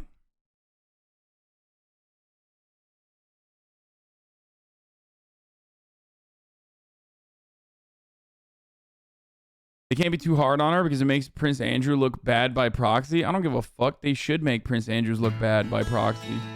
You can't make the royal family look worse than they already are. They're fucking monsters, dude. Welcome back to CBS Mornings. We have more now on the conviction of Ghislaine Maxwell and what it could mean for authorities trying to unravel Jeffrey Epstein's sexual trafficking ring. In 2018, Miami Herald investigative reporter Julie K. Brown uncovered new information on Epstein and Maxwell's relationship and activities. She's the author of Perversion of Justice, the Jeffrey Epstein story. Julie K. Brown joins us now. Julie, good to see you again. Good morning. Good morning. This person, and I don't usually say this, but like almost single-handedly is responsible for like the lion's share of the Jeffrey Epstein stuff coming back into the fold for all of her work in Miami, in the newspaper, in the local paper there. Like, straight up. So, Julie, your reporting on Jeffrey Epstein led to a larger investigation and eventually brought us to yesterday's guilty verdict. You were in the courtroom. What were you thinking as you heard the jury's verdicts? I think first of all, we were a little surprised because earlier in the day, the jury had indicated that they still were deliberating in earnest. And in fact, they brought up the topic of maybe deliberating through the holiday weekend. They had also asked for some more testimony. So it was sort of sudden. We did not expect that it was going to happen yesterday. And what was it like in the courtroom? I mean, how did Ghislaine Maxwell react? What was the audience reaction? I know it was probably full of reporters. It was full of reporters. It was filled with U.S. Marshals who lined the walls behind us. It was kind of ominous of what was to happen. The jury filed in. They appeared very tired. They had been deliberating 40 hours in total over 6 days. Maxwell really didn't show any reaction. She was shaken as the verdict was read. You could tell because she almost kind of fell over. She wobbled a little bit. And then when, the guilty verdicts were read, she just looked straight ahead and really didn't show much emotion at all. Finally sat down, took a sip of water, and just slumped in her chair. And, as I said, she just appeared pretty stoic. I think she was surprised. In so many ways, this trial is about the victims. And Julie, you wrote, for almost 15 years, victims of Jeffrey Epstein and Ghislaine Maxwell had been called prostitutes, had been lied to by prosecutors, had been viciously attacked by defense lawyers, and were traumatized over and over by a system of justice that catered to the wealthy and politically connected couple who had assaulted them as teenagers. Very powerful statement there. Have you been able to talk to any of the survivors? Well, I spoke with a woman who had been attending the trial almost every day. This woman has been taking a Greyhound bus every morning from Philadelphia, 2 hours in the morning, walking in the cold, waiting in line to get in. It was extraordinary. And she sat and watched this almost every day. And she felt that it gave her a sense of closure, that she could finally look Maxwell in the eye and feel like you're going to, you're not going to control my life anymore. I'm going to get past. Julie, speaking of those survivors, one of the alleged survivors, Virginia Giuffre, she tweeted out, Maxwell did not act alone. Others must be held accountable. Where do things go from here? Well, she's absolutely right. And she's not alone in that feeling. Epstein did not do this alone. There were many people that helped him. He had a whole ecosystem of people around him. The issue here is this case was a challenge because these events happened 15, 20 years ago. And, memories fade. The defense, I think, did a good job at poking holes in some of the testimony because, there were dates that weren't accurate because you don't remember everything exactly the same way when it happened so long ago. So this will pose a challenge in any future prosecutions. Julie K. Brown, thank you for being here and thank you for your reporting. Okay, we got the new Amouranth video. We got another 2021 and 6 minutes one. Let's watch that first and then we'll get to Amouranth. I think he'll be fine. We're doing a 2021 recap real quick here on Vox. You did great. More than 2 billion COVID-19 vaccines administered worldwide. And then we're going to watch Amouranth on Vice. And then after that, we're going to do MasterChef. That's right. MasterChef is on its way back. All right, folks. I'm getting the Moderna AstraZeneca shot. J&J vaccine. As millions get vaccinated, many reunions are happening around the country. It's been a very long time. Oh, shit. Sorry. Before we do that, actually, Tesla is recalling 475,000 cars, by the way, which is about a quarter of their total worldwide sales. And it is half of the cars that they have ever sold in the United States. Which is fucking insane, okay? I don't know why that was up. Tesla is, again, I repeat, recalling 475,000 cars.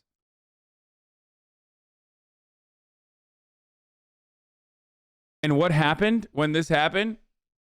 The Tesla stock is like normal market, right? Normal market, normal market, normal market. What do you think happened? It went up, motherfucker, because it's not.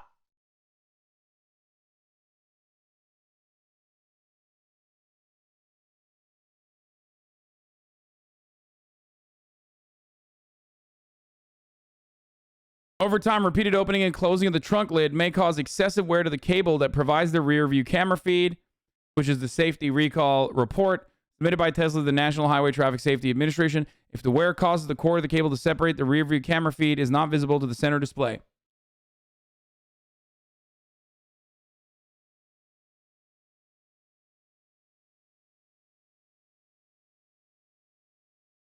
Wait, is it down now? I thought it went up right immediately after.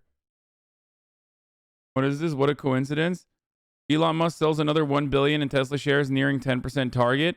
Tesla recall. Yeah, no, that's not a coincidence though. I mean, or maybe them actually fucking releasing it after Elon dumped the stocks is one thing, but you have to also remember that like these were stocks that were slated. I mean, these were stocks that he had to sell.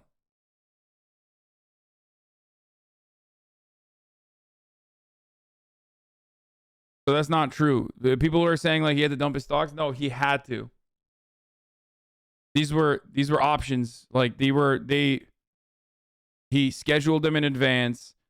What the company does afterwards is of course still significant and important. At least you know that much. Fucking dumb take, bro. Read it. Might as well be watching Fox. Sensationalism. Stop. Oh my god, dude. Tesla sims are so fucking annoying, bro. I swear to God. Just, I know, dude. I understand. I'm parsing through this information. Okay? Thank you for handing it to me. At least I know that much. Dumbass. Self-mandated recall that isn't life-threatening. Why would the stock go down? Bro, if half the fucking cars that you've put out have a like safety recall because of you have to fucking fix something, that's a fuckload of money that you're costing to the company. Okay? Why would the stock ever go up, you fucking dingus? It would literally go down. Tesla simps are so fucking stupid that they literally turn around and go, this is actually a good thing. Like, oh, well, it's not like a faulty brake line that immediately murders you, or it's not like a car catching on fire. It doesn't have to be that, okay? Recalls automatically are just bad for your stock price in normal circumstances.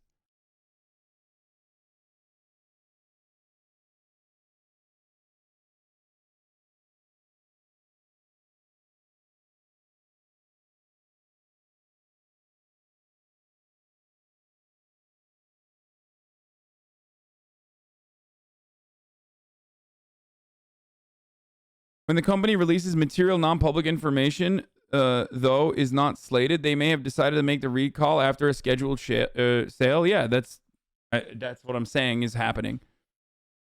Why would they fucking do the recall before he sold the stocks? Or why would they time it in the same instance where he's selling his stocks? Then his stocks would be worth less.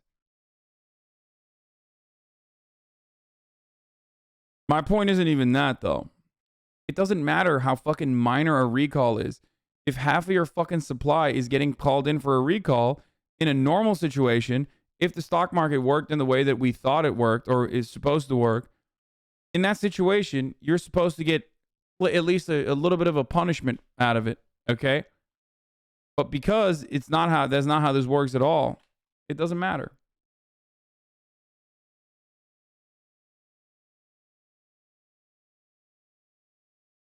Elon goes anti-vax. If this is what I think it is, no, this isn't.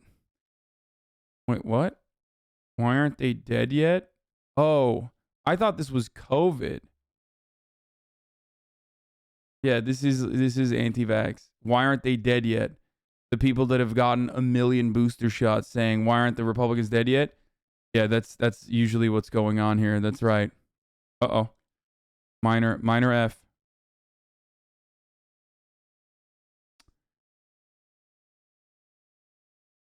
Dude, I fucking hate this computer so much right now. AMD software detected a driver timeout has occurred on your system. An issue has been created.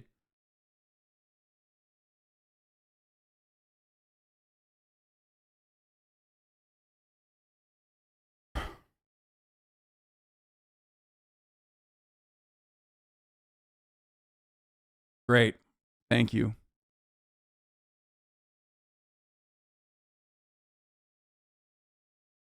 Keeps happening. It's great. Okay. As I was saying, yeah, this isn't what's going on, considering the reality that fucking 98% or 90+% of people that have died are unvaccinated. Okay. So yeah, the mega boosted side is looking at it and going, why aren't they dead yet? Except they're fucking dead. A more realistic version of this meme would be not the Chad Republican who's like, why aren't they dead yet? The Chad Republican who's apparently a conspiracy theorist who thinks like vaccines are going to kill people. This is yet another instance of trying to hit a perfectly center meme and then just straight up being slanted heavily on the right wing side of things. Okay?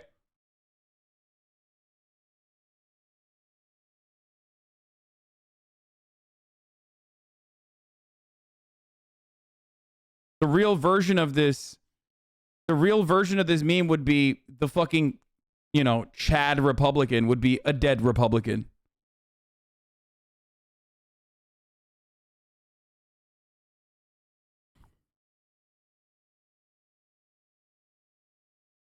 So it's really stupid. 262,000 likes, by the way. The immune system of men that eat ass, coronavirus. Like, that's a funny meme, okay? That's a funny meme. I hope the government will let me go outside today.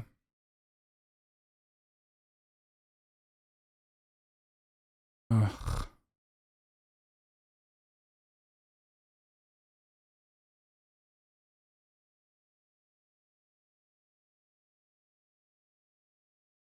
The only difference between last year and this year, okay, straight up. Well, actually, technically, there's no difference between last year and this year with respect to who's dying. It's unvaccinated people who are dying. It was unvaccinated people who were dying last year because they didn't get vaccinated because there was no vaccine. And it's unvaccinated people who are dying this year, even though there is a vaccine, but they're fucking too stupid to not get the vaccine. The difference then, though, is party affiliation, okay? Higher percentage of people that are Republican are unvaccinated. Higher percentage of people that voted for Donald Trump are unvaccinated, living in rural areas. So the only thing that changed is, you know, less Democrats are dying and more Republicans are dying.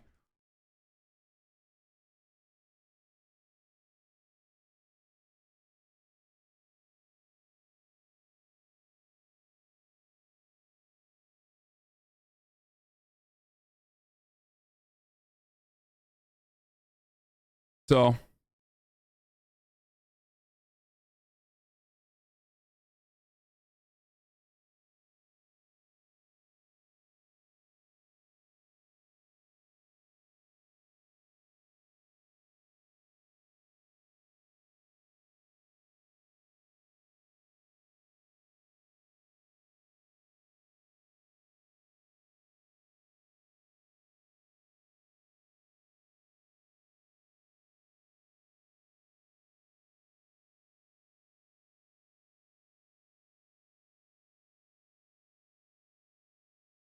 you're tripping, bro. Plenty of black people ain't getting it. Oh, shit, dude. I didn't realize black meant automatic Democrat, bro. That's crazy. In a country where like fucking 50% of the voting eligible population doesn't vote. Yeah, black people that do vote are overwhelmingly Democrat. But that doesn't mean black equals Democrat. You know that, right? Or I guess you don't know that. That's why you're saying some fucking dumbass bullshit.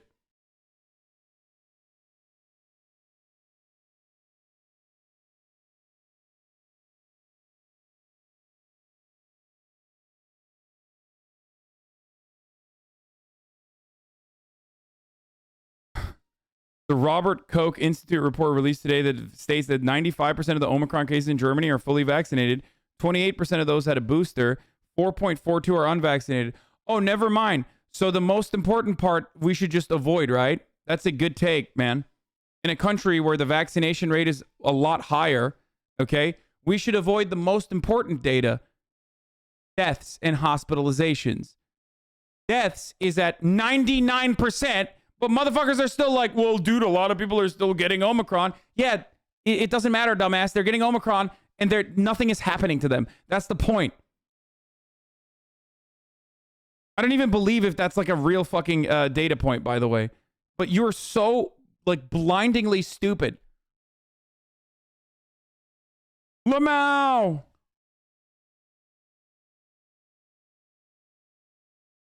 Here, did you make a correct meme?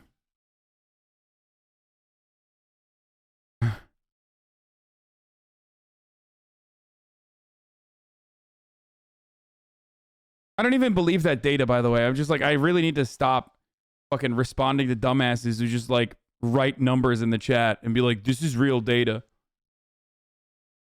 The mental flexibility to constantly move the goalposts. Are you telling me I'm doing that? Or are you telling me this dumbass is doing that? Because the goalpost has always been, seems like they could have at least waited until we had testing figured out. I wish the booster was drinkable. When it first started, people weren't taking it seriously because it happened in a blue city. We can't let the cure be worse than the disease. Oh, no, you're an anti-vaxxer. 2-month subscriber. Oh, no, he's saying them.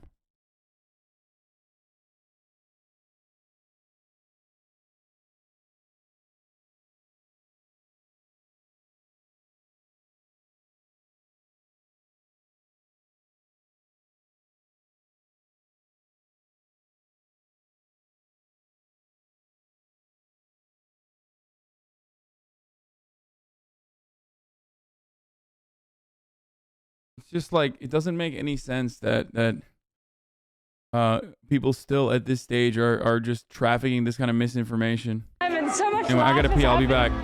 You're gonna have the best night you've had for a very long time. We've all been through something. 2021 was dog shit, dude. It's been such a difficult time. And it's even harder pretending like everything's normal when it's not.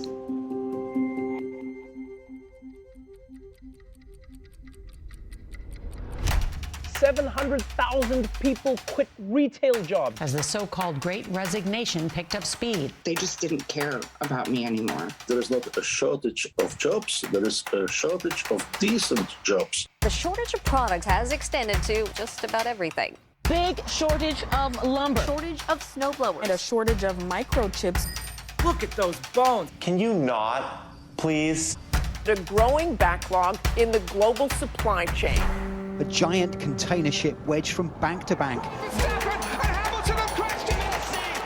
Guys on Reddit get rich off GameStop while bankrupting a bunch of hedge funds. It's been a fun ride with GameStop. A few things I am not. I'm not a cat. It just shows how much power the rich people have. What is an NFT? Sold for nearly $70 million.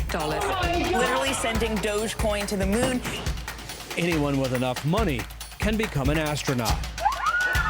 Looking down to our beautiful, beautiful Earth. We need some of the world's greatest brains fixed on trying to repair this planet, not trying to find the next place to go and live. The report is very clear. Bro, this timeline fucking sucks. Okay? Also, you know what I realized?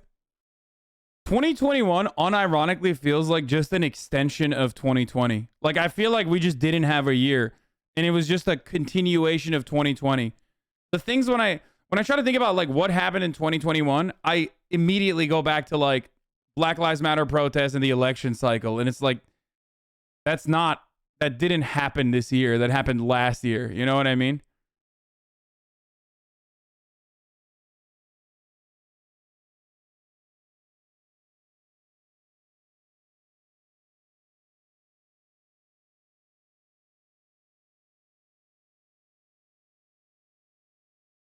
Like, what the fuck happened this year? Nothing. Like, literally, we just got nothing happening this year. And now we're going to have 2020 plus 2. Part 2, version 2. Clear. We expect to see new extremes that are unprecedented in magnitude, timing, or in regions that have never encountered those types of extremes. The most affected people in the most affected areas still remain unheard. Myanmar has been under political chaos since junta-led military coup ousted the elected government. Farmers in India are marking a year since they began the biggest protests in the country's modern. You got canceled like 12 times? Yeah, dude, it was crazy. Fucking bullshit. Only thing that happened in 2020 was in the beginning, or 2021. Oh my God, I can't even say it. January 6th, Afghanistan withdrawal. There was also the obvious Israel bombing Palestine. The deadly conflict between Israeli forces and Palestinians continues. The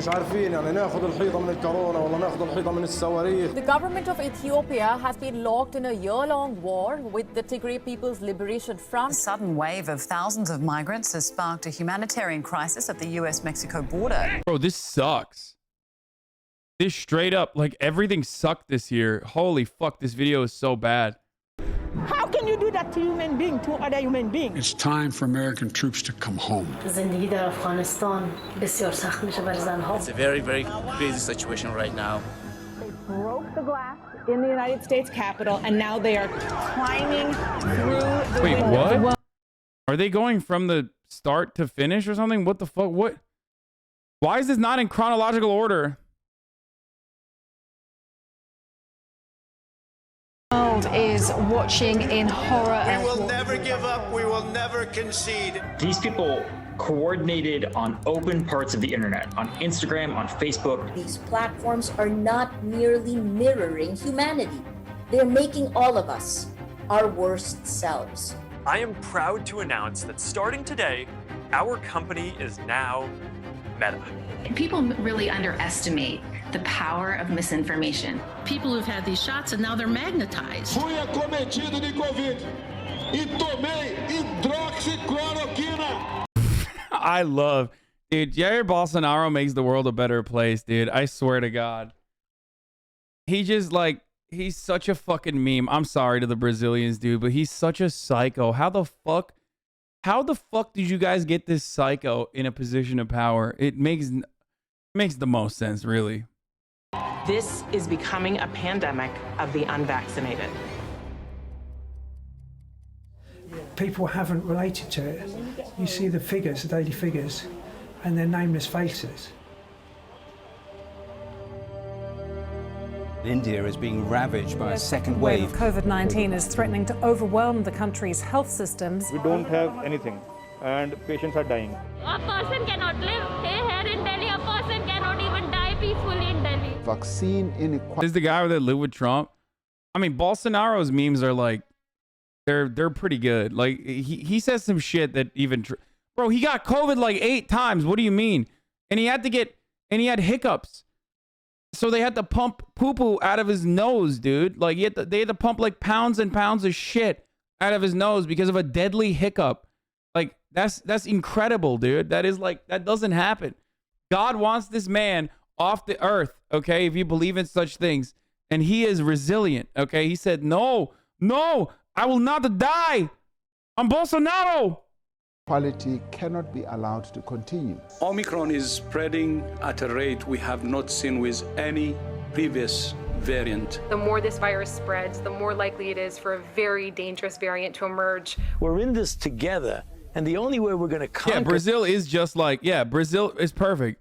Brazil is just like America, but fucking broke, okay? Like, not as rich. So it just like makes it weirdly funnier in a way. This virus is by working together. They've agreed to share the gold medal. And just because you're... Bro, did anyone even watch? Like, did we know the Olympics happened? I feel like they're gaslighting me. Like, it happened, but I have absolutely no fucking... Did you just say Orientalist humor?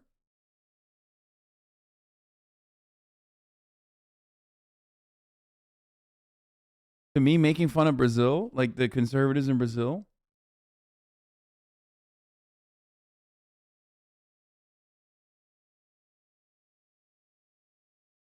Female, it doesn't mean you can't accomplish the biggest of goals. The Philippines, first ever Olympic gold medal. Put your mental health first. It doesn't matter if you're on the biggest stage. That was the biggest story out of the Olympics is like, you know, Simone Biles and mental health.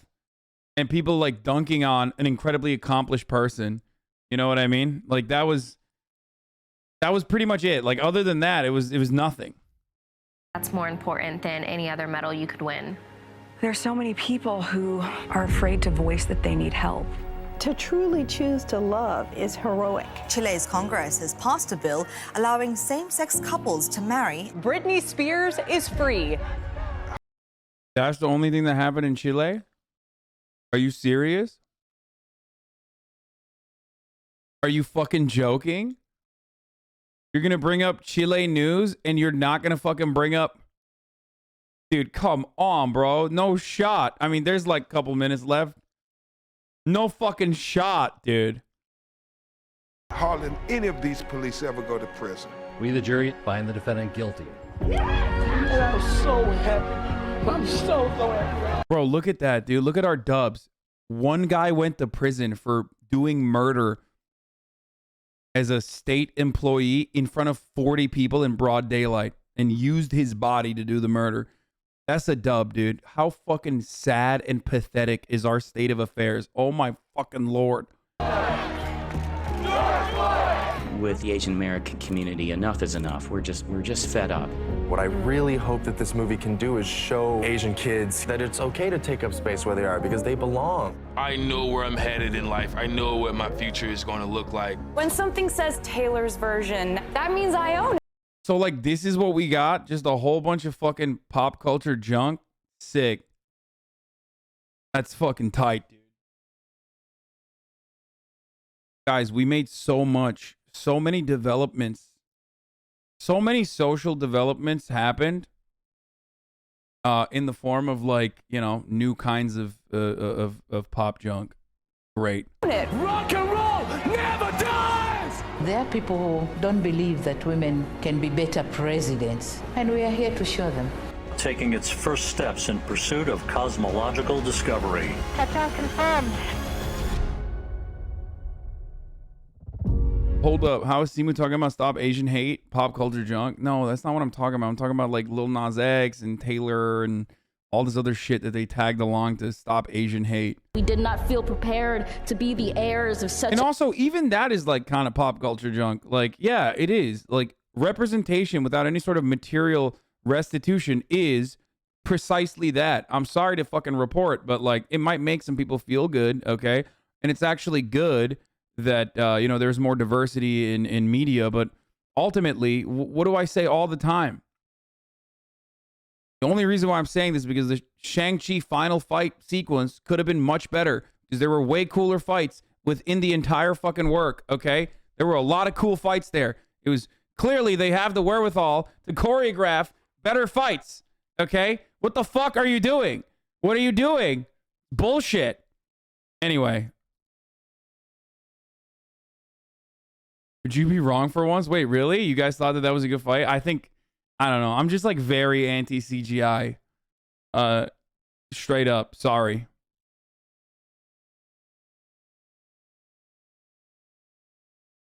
You support BLM but stop Asian hate is pop culture? Wait, what? No, BLM also is like incredibly commoditized. What the fuck are you talking about? I just straight up talked about how meaningless that entire movement became because it led to the arrest and jailing of one singular individual.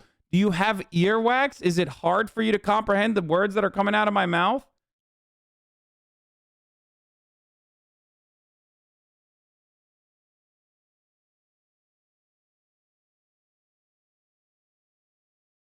A terrifying hour, but within it we found the power to author a new chapter, to offer hope and laughter to ourselves. So while once we asked, how could we possibly prevail? God, what a bummer, dude. Hella people died. Just like people fucking died like crazy. Over catastrophe, now we assert. How could catastrophe possibly prevail over us? Zero police reform. They at least could have shown, like, you know, Striketober, you know, a lot of fucking labor momentum. That was kind of big. People getting like wins here and there. Racist streamer slams BLM. I mean, I fucking straight up slammed the organization of BLM a couple weeks ago when they came out and were like, we are unironically not only pro Jussie Smollett, but also like, you know, we're standing proudly with him. He did nothing wrong.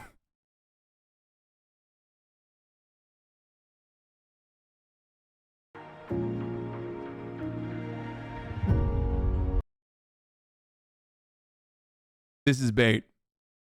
To be fair, there were cities that defunded their police budget. Oh, they did? That's crazy. I'm a political commentator. I didn't see it, but maybe that happened in your mind palace. What do you fucking watch Fox News every day? Where did that which city?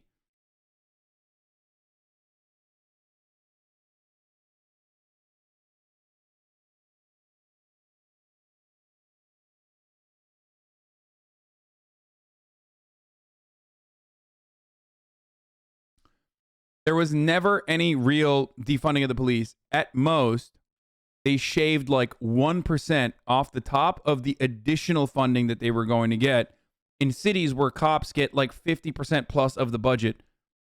In places like California, in Los Angeles, for example, that number is like $2.7 billion. So that's not defunding, dumbasses. If that's the case, then everything is defunded all the fucking time.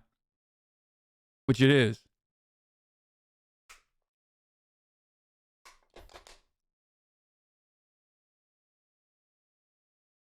Yikes, dude. This bummed me the fuck out, dude. Yeah, LA shaved $1 million off of the extra like 13 million that they were going to get. On top of the, you know, billions that they're getting. Oh, that was wild. Yeah, I got defunded harder by Twitch than the American people were able to defund the police, okay?